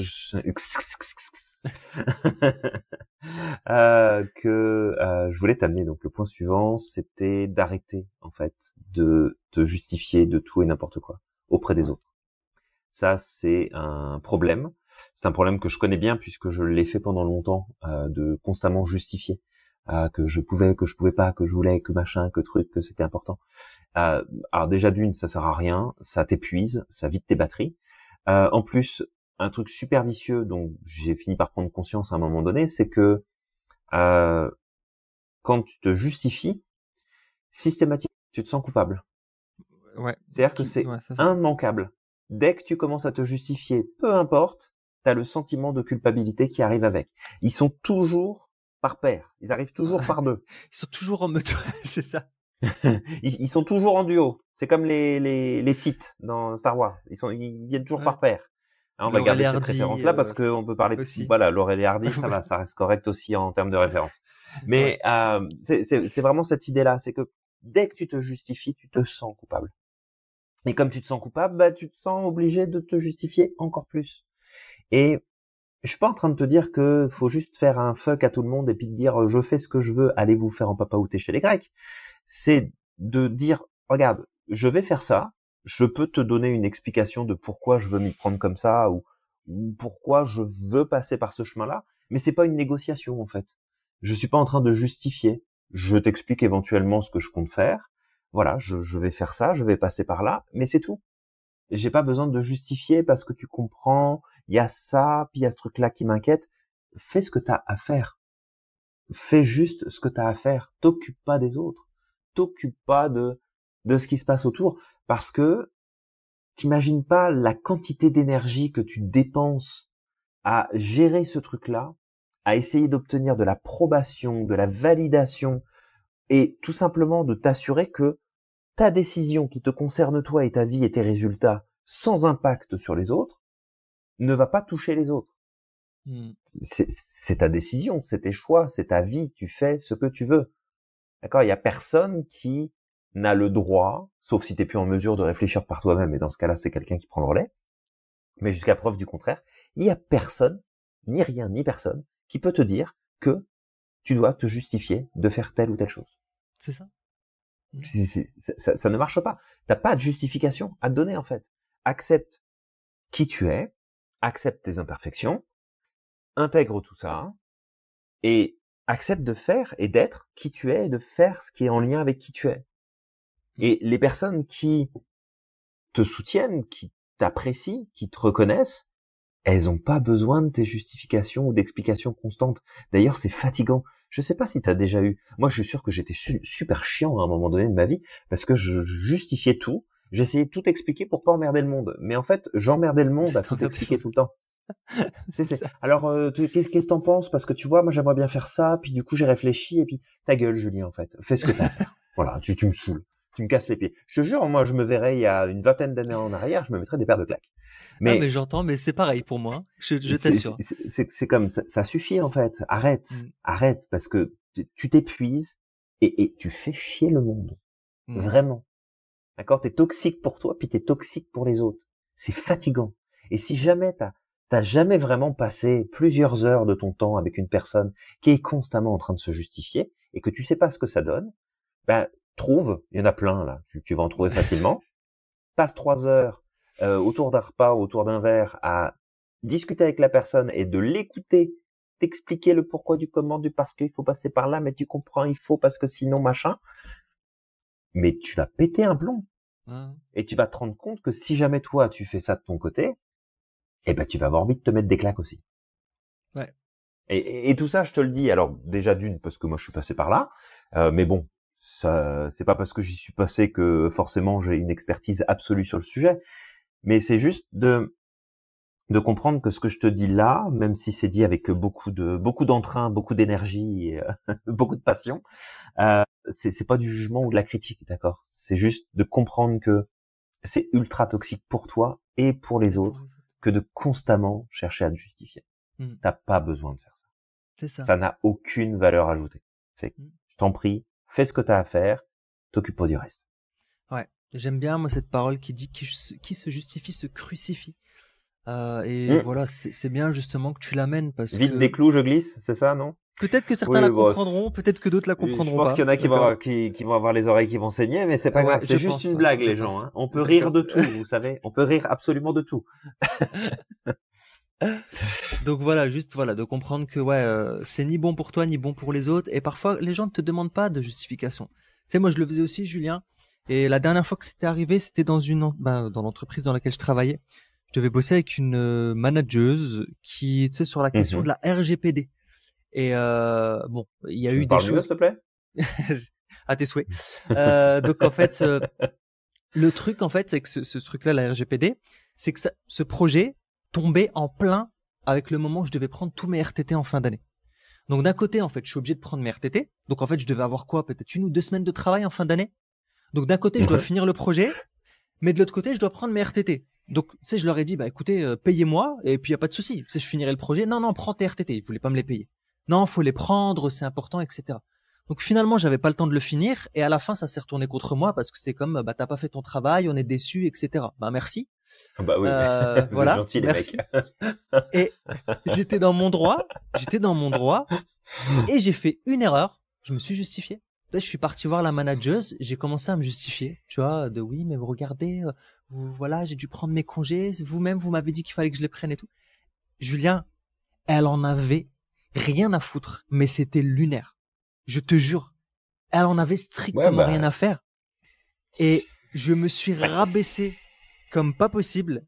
Quand je suis sorti du truc là, je me suis dit, mais Samir, plus jamais tu fais ça. C'est terminé. En fait, c'est comme si moi, là, j'avais baissé ma valeur. Je lui avais laissé lécher ses pieds, tu vois, Julien. Elle avait rien demandé. Je lui ai léché ses pieds, tu vois. C'est ça. Voilà. Et c'est ça. T'y es allé sans vaseline. Voilà. T'as dit, ok, je m'abaisse, je baisse le froc et j'attends que ça passe. Mais oui, c'est tout à fait ça.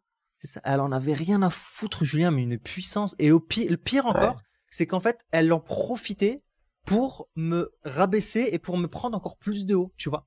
Et au final, bah, ça s'est mal passé parce que, bah, en plus, c'est remonté aux oreilles de mon plus 2 qui déjà me faisait bien chier. Donc, ça lui donnait encore plus de, tu sais, d'éléments pour venir encore plus me harceler à ce Mm. moment-là. Mais c'est vraiment, je te donne cet exemple-là juste pour te dire que arrête de le faire.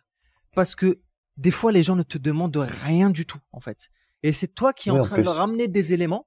D'accord? Tu leur ramènes des éléments qu'ils n'ont pas demandé. Ça va les pousser à se mêler de ta vie. Ça va les pousser à se dire, bah, tiens, c'est bizarre, là. Parce que inconsciemment, on se rend compte. Pourquoi tu m'amènes tous ces Ouais. détails alors que je l'ai pas demandé? Tu vois? Bah, tu les invites à te juger, à te critiquer, à te donner leur avis, à te dire ce qu'ils feraient à ta place. Enfin, c'est vraiment une porte très dangereuse qu'il faut pas ouvrir, hein. Ah, c'est horrible, là. C'est horrible. Je te jure, là, si je pouvais prendre la voiture et revenir là devant elle, bam, je me mets une claque. Tu vois? Je me dis, vas-y, Allez, ressaisis-toi. une claque. Toi, tu remontes ton froc. Toi, madame, là, on va se parler. C'est ça. Non, vraiment. Tu vas peut-être changer de boulot, hein, parce que là, t'es hyper toxique, ma fille, hein. Bah, j'ai changé de boulot, je suis très content. Mais bon, voilà. C'est moi qui ai changé de boulot. C'est pas elle. Elle, je pense qu'elle est encore là-bas. Mais vraiment, tu vois, c'est juste pour te dire. Et ça revient, en fait, on en revient Elle à la aura eu règle son numéro diplôme. 1. Elle aurait eu son diplôme lequel, Julien? J'ai perdu mon truc. Celui des 10 ans dans la boîte. Ah oui, elle, je pense qu'elle a eu les 20 ans ou les 30 ans, je sais pas, mais bon. Ah, bah, c'est bien. On prendra une coupe de champagne au C'est- nouvel an à sa santé. C'est ça, c'est ça. Donc tu vois, juste pour dire, en fait, ça nous renvoie à la deuxième règle, le fait d'établir et de définir ses limites. Voilà. Si tu Ouais. le fais pas, les gens ne te respecteront pas. Vraiment. Septième règle, et Julien, ça fait déjà peut-être 1h30 qu'on parle, hein, c'est correct. Bon courage à toi qui nous écoute. Absolument. T'as le droit de l'écouter en 2 ou 3 fois si tu veux, on t'en Oui, voudra voilà. pas. Vraiment, sans C'est toi libre. correct. Voilà. Très bien. Donc le septième, c'est ne pas défendre ses besoins. On a parlé de l'importance des besoins. D'accord? Nous sommes des êtres de besoin. Nous avons tous des besoins. Donc la première chose à faire, c'est de les connaître. D'accord? De connaître, enfin, on a tous les besoins, hein, mais de connaître déjà les besoins identitaires, les besoins les plus importants pour nous. Ça, c'est la première chose. Et la seconde chose, ben forcément, ça va être d'apprendre à les défendre, de les affirmer. D'accord? Parce que si tu ne respectes pas tes besoins, c'est la même chose. Les gens ne te respecteront pas, les gens ne les respecteront pas, et en plus, tu vas t'empêcher de t'épanouir. Parce que nos besoins sont en lien direct avec notre épanouissement, et ils sont en lien direct avec le bonheur. Alors, on est dans la systémique du bonheur, donc c'est en lien direct avec ton bonheur personnel. Si tu ne les respectes pas, ça va pas le faire. Ça va créer, bah, tu sais, sur le long terme, là, ces besoins, ça va créer des dissonances aussi. Et à un moment ou l'autre, tu vas péter un câble. Tu vas péter un câble. Exactement. Voilà. Et donc voilà. Donc quand je te dis les défendre, je te dis pas de prendre une épée, un sabre et puis d'aller défoncer les gens parce qu'ils respectent pas tes trucs. Non, c'est vraiment de définir tes valeurs, de le dire, d'accord. Et si les gens sont pas contents, eh ben c'est ok de mettre de la distance avec eux. Ok, on reparlera le jour où tu comprendras. C'est tout. Il y a pas de Tout à fait. problème. Oui, tout à fait, parce qu'il n'y a pas de raison que les besoins de l'autre supplantent les tiens. C'est ça. On trouve un terrain d'entente, on trouve un accord, on trouve un équilibre, mais il n'y a aucune raison que les besoins de l'un supplantent les besoins de l'autre. Les éventuelles situations où ça peut être le cas, c'est parce que tu prends en charge quelqu'un, ça peut être tes enfants, ça peut être un proche qui a des besoins, et là tu décides de, ok, bah il y a des besoins, je vais faire passer les miens après, mais c'est un choix conscient, c'est un choix volontaire que tu fais. Après, faut être vigilant sur la durée parce que ça peut être très lourd à porter. Ça. Ouais. Mais sinon, au-delà de ça, il n'y a aucune raison que les besoins de l'un supplantent les besoins de l'autre, surtout quand c'est pas discuté et choisi. Ouais, exactement. Ça, pour ça, il va falloir de la diplomatie. Et en fait, en parlant de diplomatie, pourquoi je parle de diplomatie? Parce que récemment, j'ai entendu Philippe de Villepin. C'est un très bon diplomate. Quand je l'ai entendu parler, je me dis, mais c'est un punaise. excellent diplomate. Ouais, je me dis, mais punaise, il nous manque des hommes. Où sont passés ces hommes politiques de l'époque? Tu sais, quand tu vois le niveau de Villepin et le niveau des hommes politiques et femmes politiques de maintenant, tu te dis quand même, tu vois, qu'est-ce qui s'est passé entre temps là? Il y a eu Ils ont oublié la diplomatie. Hein. Là, c'est certainement ça, ouais. Par contre, le dictionnaire des insultes et des jugements de bas étage, ça par contre, je pense qu'ils l'ont tous en poche. Ah oui, ouais, tous. Ouais. Exactement, ouais. Je suis en forme de ce point de vue-là. Remarque, c'est bien, hein, des fois tu regardes, c'est un peu une arène de gladiateurs avec le verbe là, ils s'envoient des trucs qui sont assez drôles quand même des fois. Ouais, c'est vrai, mais moi ça on me est fait presque vraiment dans de la penser. télé-réalité à ce niveau-là. On est d'accord, ouais. Mais la Ouais. société, j'ai l'impression qu'elle est devenue très violente et du coup, les gens aiment ça. Ils aiment bien, tu sais, les gens qui rabaissent les autres, etc. Ça fait vraiment penser au collège, tu sais, les Mhm. gens qui s'envoyaient des punchlines et des blagues. Ta mère, elle est grosse parce que ceci, ce truc comme ça là. Bah, on est à ce niveau-là là, tu vois. Ouais, j'avoue qu'on n'est pas loin. Mais Ouais. je sais pas où sont les parents. Ils ont oublié de les éduquer peut-être. J'en sais rien. C'est C'est comme peut-être les ça, gamins qui Julien. jouaient il y a 1 heure de ça dans le couloir, qui ont décidé d'investir le couloir de l'hôtel Pour faire du pour jouer hockey. au hockey. Non mais dans On a quel dû... monde tu vis où t'as 15 gamins dans le couloir qui sont en train de jouer au hockey? Je veux dire, où sont les parents déjà? Ouais, bah, Où sont les parents? Où sont les responsables du groupe? Enfin, c'est ça. d'où? Ouais, bah On d'ailleurs, aurait toi fait qui le nous dixième, écoutes, Samir, je pense on en aurait pris une. ouais, ah bah, on aurait même pas bougé. J'aurais pas bougé, clairement. Je serais resté assis, j'aurais rien fait. Mais tu vois, Ouais, bah, justement, toi qui nous écoutes, t'as dû peut-être l'entendre au début, t'entendais beaucoup de bruit. C'était difficile, on a dû faire le podcast en 2 fois. D'ailleurs, c'est peut-être pour ça c'était qu'il dure juste moi deux qui heures. montais en pression, c'est tout. Julien a failli faire un meurtre, n'est-ce pas, Julien? Non, j'ai failli récupérer des années Distribuer des claques. d'éducation qui n'ont pas été données. En 5 minutes. J'avais prévu en 5 minutes de redonner l'éducation qui n'avait pas été donnée sur les 10 dernières années. Mais bon, Et moi, c'est je une autre faisais le, histoire. et moi, je faisais le diplomate derrière. Je faisais Julien, Julien, calme-toi, calme-toi. Mais Respire, respire. c'est ça. Donc voilà, en tout cas, pour défendre tes valeurs, bah, après, ça va être important aussi un peu de diplomatie. On parle vraiment de compromis. Donc, et pour ça, ça va être important d'écouter les autres. Ok, je comprends tes besoins, mais moi, voilà mes besoins. Donc maintenant, Tout à soit fait. on trouve un compromis pour essayer d'émuler tout ça, pour essayer que chacun respecte les besoins de l'autre, soit dans ces conditions-là, bah, on fait autrement. Mais autrement, bah, ça peut être aussi de créer des distances ou autre. Mais voilà, ça va être important. Et pour ça, bah, en parler, en fait. Parce que l'autre ne peut pas deviner tes besoins. Si tu n'as jamais Mm. parlé de tes besoins, faut pas reprocher à l'autre de ne pas les respecter. Tu sais, c'est comme dans le couple. Hein. Des fois, t'as des gens qui disent ouais, moi j'ai besoin de respirer, mais tu lui as jamais dit. Enfin, donc au bout d'un C'est moment, comme les limites. Oui, mais c'est ça. Oui, mais il devrait comprendre que j'attends de lui que ça, j'attends d'elle que ça. Bah non, mais en ouais, fait, si tu lui dis pas, ça va c'est être ça, compliqué, hein. c'est ça, c'est exactement ça, Julien, totalement. Donc voilà, je te laisse le point numéro 8. Allez, point numéro 8. Bah, point numéro 8, c'est un autre point, en fait, dont on a déjà parlé dans un précédent podcast. On va revenir assez, je pense, rapidement là-dessus. C'est que c'est vraiment l'idée de prendre soin de toi, de prendre soin de ton corps, prendre soin de ta santé. Euh, c'est pas un luxe, en fait. D'accord? Prendre du temps pour te reposer, c'est pas un luxe. Manger correctement, c'est pas un luxe. Prendre du temps pour faire de l'activité physique, c'est pas un luxe. Prendre vraiment du temps et des ressources pour prendre soin de toi, ça n'est pas un luxe. Ok, c'est pas ah ouais mais bon, tu sais moi j'ai pas forcément les moyens, ou et puis moi j'ai pas ce machin. Ah ouais mais j'ai pas ce luxe de prendre du temps pour moi. En fait, c'est pas une question de luxe ou pas, c'est une nécessité. Si tu ne fais pas ça, si tu te négliges, ben, non seulement tu vas pas te sentir bien, mais en plus tu vas te sentir de plus en plus coupable de t'accorder des moments de bien-être, des temps de repos. Et en fait, c'est un cercle vicieux. C'est je ne prends pas soin de moi. Quand l'occasion se présente, je me sens coupable ou gêné de le faire. Donc, je ne prends pas soin de moi. Et en fait, tu pars dans un cercle où, petit à petit, en fait, tu vas te dégrader toi-même par tes attitudes, par tes comportements, par ta manière de faire. Sans t'en rendre compte, ça va gagner du terrain. Et jusqu'au jour, en fait, où bah, il va être pas trop tard, mais en tout cas, il va t'arriver peut-être des bricoles de ta santé, de ton énergie, de ton bien-être mental, physique, émotionnel.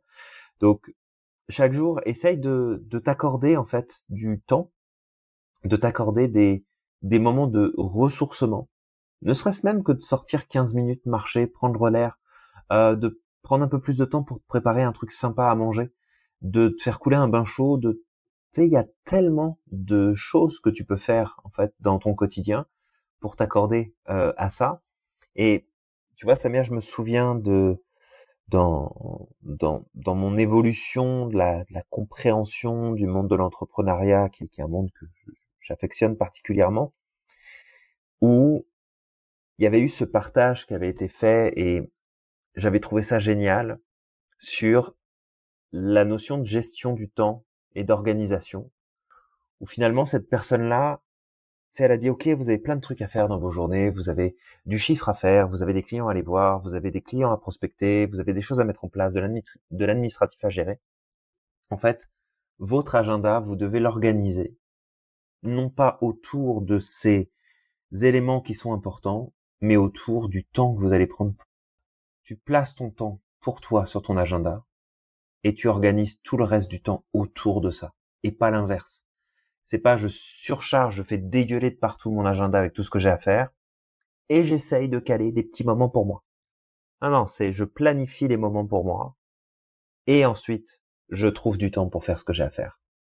Alors bien sûr, tu nous fais pas un 5 jours de repos dans la semaine pour 2 jours de boulot aussi, plein de trucs que tu dois faire parce que ça serait pas cohérent, mais de placer du temps de qualité pour toi, pour prendre soin de toi et autour de ça, tu fais ton travail, tu fais tes activités, tu fais les choses qui doivent être accomplies pour juste accomplir ton quotidien. Mais c'est vraiment important. Donc voilà, petit point 8, mais important.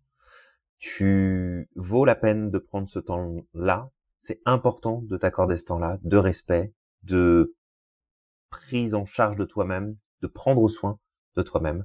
Donc ne mets pas ça de côté. Totalement, Julien. 9e point, c'est le fait de ne pas se sentir libre d'exprimer tes idées. Le fait de réprimer tes idées, tes sentiments pour éviter le jugement ou le rejet, va freiner ton potentiel. Ça va freiner ton authenticité. Et il y a une phrase que j'ai dit, il me semble, hier, Julien, dans un post LinkedIn que j'avais aimé. Alors, j'étais bien fier de cette phrase-là. Si tu n'es plus toi-même, tu n'es plus vraiment vivant, tu fais juste acte de présence. En fait, mettre ton authenticité au placard, c'est comme mourir une première fois. C'est comme mourir, en fait. T'es plus là. T'existes plus. Et ça va te peser, déjà, sur ton mental, ton esprit, sur ta propre personne. Mais en plus, malheureusement, ça va influencer ton évolution dans ta vie. D'accord? Moi, j'aime bien voir la vie et les décisions comme une espèce d'arbre, Julien. C'est ça que j'aime beaucoup. D'ailleurs, c'est comme ça que je compare le destin. Pour moi, le destin, c'est un peu comme une branche d'arbre, en fait. C'est-à-dire que tu as plusieurs voies possibles. Le destin, ça se limite pas juste à une route, une voie unique, d'accord? Tu as plusieurs voies et en fonction des décisions que tu vas prendre, tu vas peut-être t'éloigner de cette destinée qui peut être l'une de tes destinées, d'accord? Mais tu as toujours la possibilité de revenir, encore une fois, si tu prends les bonnes décisions. Mais du coup, au plus si tu veux, tout ce qu'on est en train de te donner, toute cette liste-là, si tu les cumules, je suis désolé, mais tu dois être très très loin de la racine de base. Mais bon, c'est du point central. Mais vraiment, je vois vraiment la vie comme ça. C'est chaque chose que tu fais, chaque décision que tu poses, c'est ok de se tromper. Le problème, c'est quand tu les cumules. Totalement. Quand tu fais ça pendant des années. Pendant des années, tu ignores le message. Tu ignores le message de ton corps, mais aussi ce que tu vis et ce que tu ressens. D'accord? Et toi qui nous écoutes, je suis persuadé que si tu fais partie des personnes qui ont peur d'exprimer leurs idées, leurs ressentis, leurs idéaux, en fait, tu te sens certainement très à l'étroit. Un peu comme si tu portais un vêtement qui était trop petit. Comment tu te sens? Est-ce que tu penses que ça va être meilleur dans le futur? Est-ce que tu penses que tu vas atteindre une meilleure version de toi si tu continues de cette façon-là? Je suis certain que non. Et malheureusement, on vit dans un monde où tout est trop lissé, où il y a une espèce de bien-pensance de merde, on peut le dire comme ça, d'accord? Oui. On avait d'ailleurs fait un podcast sur sur cette fameuse bien-pensance. C'est ça. Et ce qui fait qu'en fait, malheureusement, en fait, pour beaucoup de personnes, ça va être mais si jamais je dis réellement ce que ce que je ressens, ce que j'ai envie, en fait, je vais sortir du groupe. Voilà, au bout d'un moment aussi, il faut faire le choix, en fait. Est-ce que tu as envie de plaire à un groupe, mais de ne pas te plaire à toi-même, ou est-ce que tu as envie de te plaire à toi-même? Et par la suite, peut-être, tu influenceras ce groupe-là. Parce que le manque d'authenticité, ça touche tout le monde. Hein, et ça fait mal à tout le monde. Ouais, puis ça se trouve, c'est toi qui vas devenir le prochain ou la prochaine leader. Parce que tu auras décidé de pas te taire. Leaduse, Julien. C'est-à-dire, je ne me sens pas leader. Une leader, ça marche aussi. Une leader, ça marche aussi. Si tu nous écoutes, on te fait un grand bonjour à mon oreille, leaduse. Ouais, c'est vrai que ça fait un peu bizarre, leaduse. Ouais, ça me fait penser. Mais non, une leader, je pense que ça marche. Je sais pas. Des fois, il y a des petits bugs de orthographie. En anglais, il n'y a pas forcément de féminin dans les mots. En fait, c'est des mots qui s'appliquent à tout le monde. C'est plus en français, je pense que t'as le féminin et le masculin. Mais en anglais, t'as pas de. Les mots sont pas genrés en fait. Ouais, non. Ils sont pas genrés. Voilà. Voilà, c'est la petite remarque, Julien. Je t'ai coupé, je sais pas. On arrive en bout de course, là, on n'a plus de jus dans le tank de la voiture, là, ça y est. Il y a plus d'essence. Donc ouais, c'était un mode reprendre, effectivement. Il y avait 2-3 trucs que je devais redire. C'est que juste, toi qui nous écoutes, t'as des pensées, t'as des idéaux, t'as des valeurs, t'as des valeurs, t'as des choses qui te caractérisent en tant qu'individu et qui font ton authenticité. D'accord? Donc, pourquoi est-ce que tu priverais le monde de cette authenticité? Tu sais, moi, je préfère vivre dans un monde où tout le monde est authentique, où je peux apprendre de l'autre parce que tout le monde est un peu différent, il a sa petite patte à apporter. Je peux apprendre d'autres choses que de vivre dans un monde. Julien, je t'avais partagé une fois une vidéo sur laquelle j'étais tombé sur Facebook, il me semble. C'était en Chine, où en fait, c'était une ville où toutes les maisons se ressemblaient. Il n'y en avait pas une qui était différente. C'était toutes les mêmes maisons, la même couleur, les mêmes portes, tout était pareil en fait. Et tu sais, quand je te l'ai envoyé, je t'ai dit punaise l'angoisse, et tu m'as dit la même chose. Ouais, le communisme, ouais. Exact. Ah, c'est terrible, c'est terrible. Moi, je pourrais pas, hein. Je te jure, j'aurais l'impression d'être dans un labyrinthe et de voir tout le temps la même chose. Et c'est ça, en fait, on va vers ce genre de monde aujourd'hui quand tout le monde met son authenticité au placard et veut rentrer dans un moule. En fait, les gens sont plus intéressants. Et c'est rare, moi, j'ai l'impression. Non. C'est ça, il y a un communisme intellectuel, un communisme moral qui s'installe à travers le monde. Et moi, je trouve ça très inquiétant. Ouais, moi je trouve ça inquiétant aussi. Ouais. C'est ça. Je trouve ça très inquiétant. Donc voilà, il y a un lissage, mais bon, c'est un autre sujet. On va pas partir là-dessus parce que sinon on en a encore pour 2 heures. Là, donc, je pense qu'on est déjà dans les 2 heures. On va se le garder pour un autre jour. Je pense que ça va être sympa. On a plein de podcasts là intéressants qui pourraient venir sur ce sujet. Donc toi qui nous écoutes, je te dirais juste d'apprendre à t'entraîner, à exprimer tes idées, tes pensées, tes sentiments. D'accord? Eh ben tu vois, Samir. Ouais. Moi, j'ai un truc, là, tout de suite. Toi qui nous écoutes, fais entendre ta voix tout de suite et laisse-nous un commentaire. Très bien. Ah, très bien. Tu l'as pas vu venir, celui-là, hein? Ah, non, je l'ai pas vu. Je l'ai pas vu. Voilà. Effectivement, commence par ça. Tu vois, en plus, on te donne l'opportunité de commencer à t'entraîner. C'est trop beau, ça. Franchement. Un petit commentaire. Hein? T'en connais beaucoup, toi, des podcasts qui t'offrent des opportunités pareilles? Hein? Non. Moi, j'en connais pas, Julien. Donc voilà, tu le fais sur YouTube, tu le fais sur Apple Podcast, sur Spotify, peu importe, là où on te laisse l'opportunité de faire un petit commentaire, tu laisses un commentaire. Exactement. Ok. Donc voilà, donc commence par petit, vas-y en mode Kaizen, petit pas par petit pas.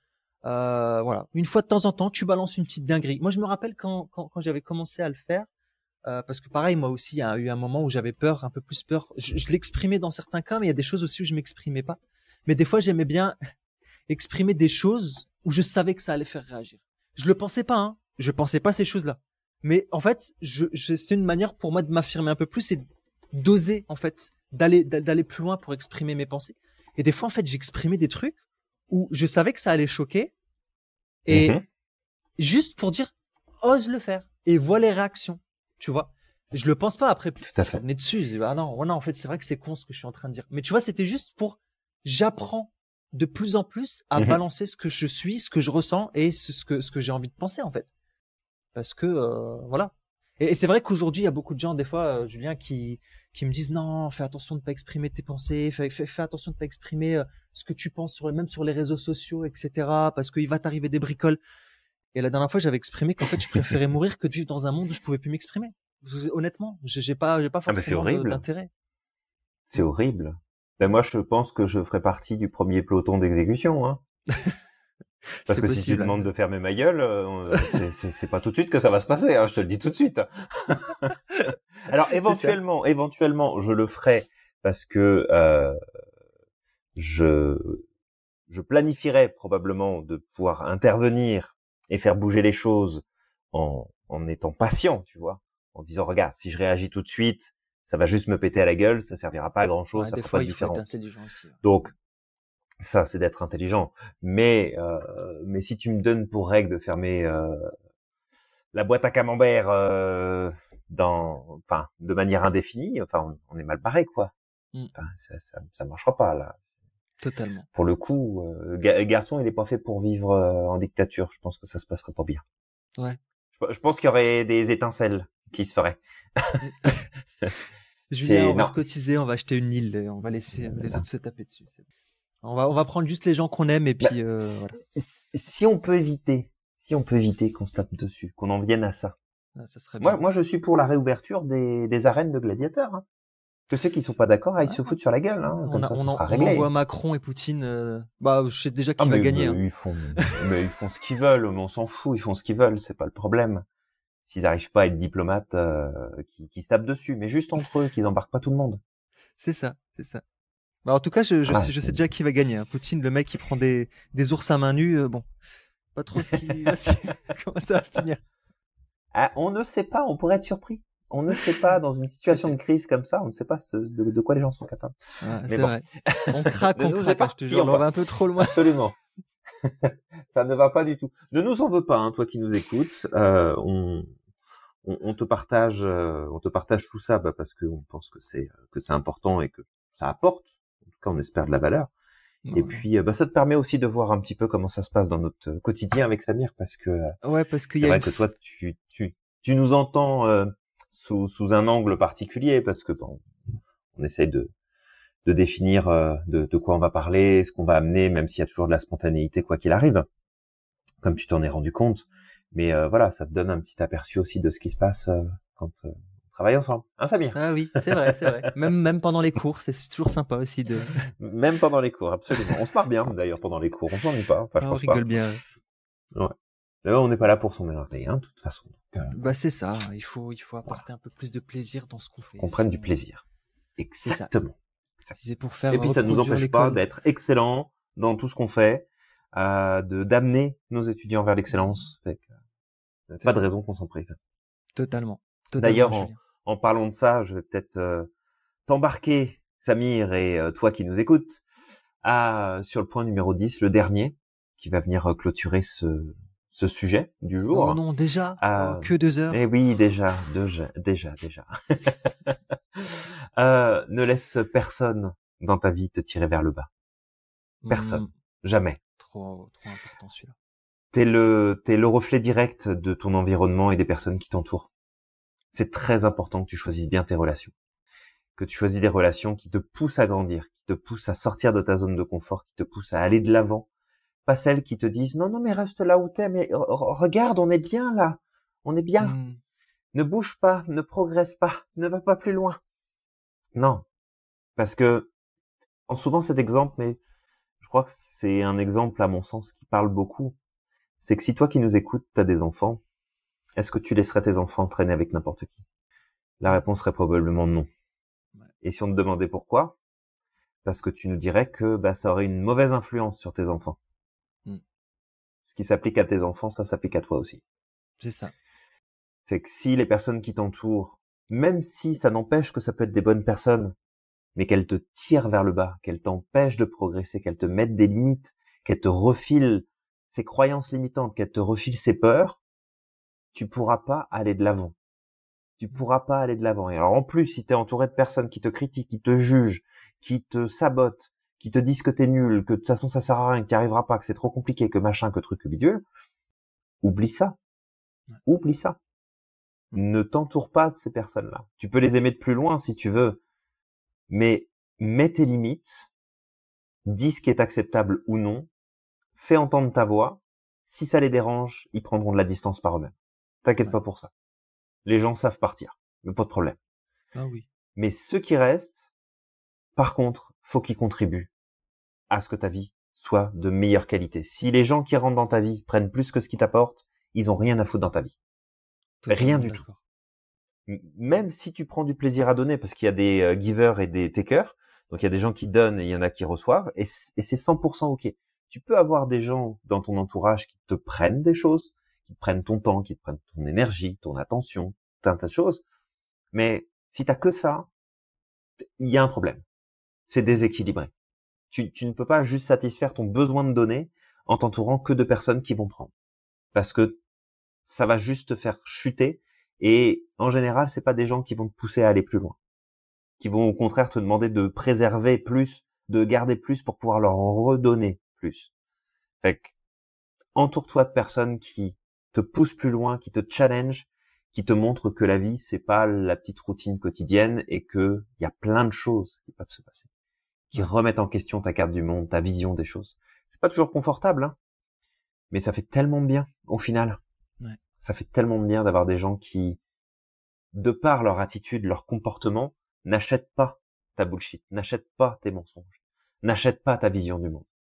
Qui te le disent ou qui te le montrent, là, en plein dans la face, à te montrer que, regarde, tu peux penser ce que tu veux, mais là, je suis en train de te montrer que c'est possible.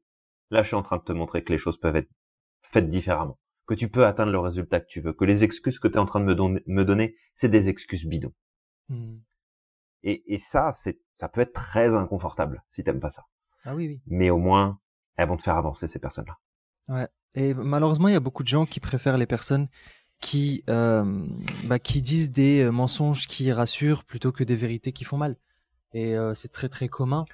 Et moi, je préfère quelqu'un de franc. Tu sais, je sais qu'à certains moments de mon existence, dans certains choix que j'ai dû faire, il y avait des gens autour de moi qui disaient non, mais en fait, ils acceptaient pas qu'on leur dise vraiment les choses.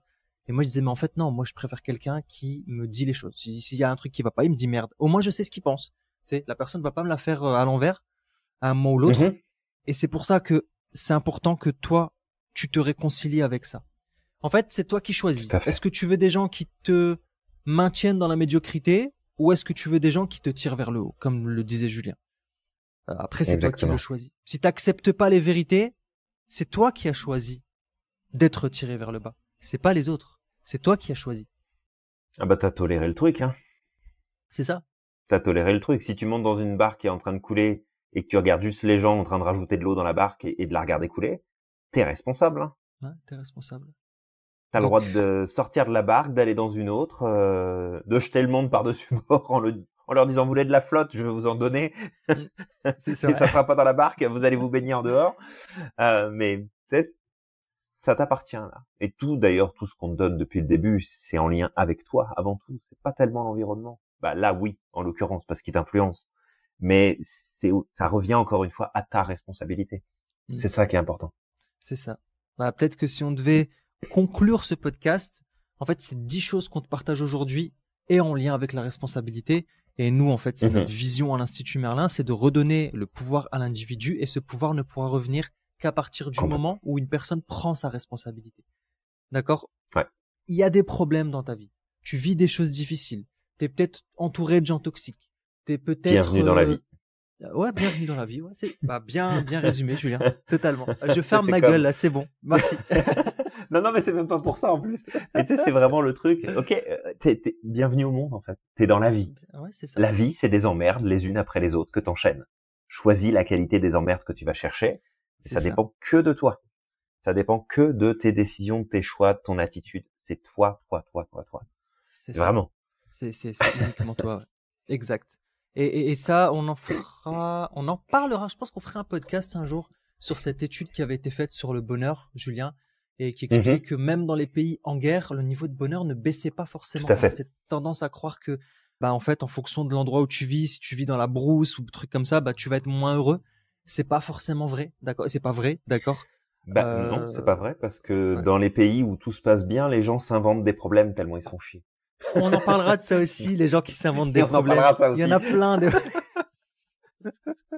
Exactement. Je vais éviter d'aller plus loin. Non, vas-y, tu peux aller. Non, garde la suite, mais j'allais juste dire qu'il y avait des êtres humains qui faisaient chier parce qu'ils savaient pas quel type de whiskas ils allaient manger demain. Donc voilà. Ah oui. Oui, tout à fait. C'est vrai que c'est des problèmes existentiels très importants. On respecte pas leur identité de chat, mais bon, ça c'est autre chose. Mais ça, c'est des problèmes que de gens qui ont pas de problème. Pour moi, ça engage ça n'engage que ma pensée. Arriver à un stade, bon, il y a d'autres choses certainement derrière. Il y a sûrement un mal-être, mais bref, on en parlera dans un autre épisode. Totalement. Donc, on a pris les gens en otage là, Samir. On va les libérer. C'est vrai. Remarque, t'as la responsabilité d'appuyer sur pause et de dire ok, je les écoute plus tard. Hein. Attention. Ouais, t'as la responsabilité. Ouais. Exactement. Par contre, je suis pas sûr que le mot prise d'otage et Samir ça va ensemble. Je sais pas. Je prends pas la responsabilité. On n'avait pas dit que t'avais un gilet explosif, Samir. On l'a pas dit. Donc voilà, écoute, toi qui nous écoutes, on te libère, hein. Puis on va t'inviter à liker, commenter, partager ce podcast si t'as plu, d'accord, à nous laisser un commentaire nous dire ce que t'en as Absolument. pensé, si t'as aimé, si t'as pas aimé, si c'était trop long, si nos blagues étaient pourries. Peut-être que nos blagues étaient pourries, c'est pas grave. Tu Très peux nous le dire. certainement, mais c'est Voilà. pas grave. Voilà. Nous, On on aime accepte bien la les critique. vérités. Voilà, C'est on ça. accepte la critique. Exactement. Et puis 5 étoiles sur notre sur Apple Podcast, Spotify ou peu importe où tu nous suis. Ne juge pas tous nos podcasts sur celui-ci, d'accord. Si tu veux nous démonter, écoute peut-être un autre podcast avant. Ce serait bien quand même. C'est ça. Donne-toi une chance. T'as presque 200 épisodes qui sont déjà disponibles. Ah ouais, c'est ça. Donne-toi une chance. Donne-toi une chance. Ouais. Et puis écoute, moi je vais Et d'ailleurs, de ouais. 200 épisodes, Samir, si on fait le calcul, on est bientôt à la prochaine saison. Si Ouais, je on est m'abuse. presque aux 200 épisodes, mais on est à la prochaine saison on y est là. presque. Dans combien de dodo, Julien? Je sais pas. Combien de dodo Oh, combien de dodo Pas mal de dodo quand même, hein. Ouais, Je pense qu'on mal. en a. Parce que là, c'est quoi? C'est 194, 195 l'épisode? 194, je pense. 195, je pense. Ouais, 195. Bon, bah, si on doit aller jusqu'au 200e épisode avant de passer à la saison suivante, tu fais le calcul avec un épisode semaine, voilà. Ouais. La saison suivante, ce sera quand même avant le 200e épisode. Ce sera en janvier. Bon, alors on va déroger à la règle de la centaine. On fera un épisode spécial 200e épisode. Ouais. Et puis, c'est ça, on arrive bientôt à la prochaine saison. C'est chouette. Ouais. Une nouvelle saison qui commence. C'est ça. Bon, bah écoute, moi je vais t'inviter à croire au maximum en ton potentiel et de ne pas oublier d'être extraordinaire chaque jour. N'oublie pas non plus à quel point t'es magique et que t'as le pouvoir de réaliser absolument tout ce que tu souhaites. Et on te dit à la prochaine. Qu'il était intense ce podcast.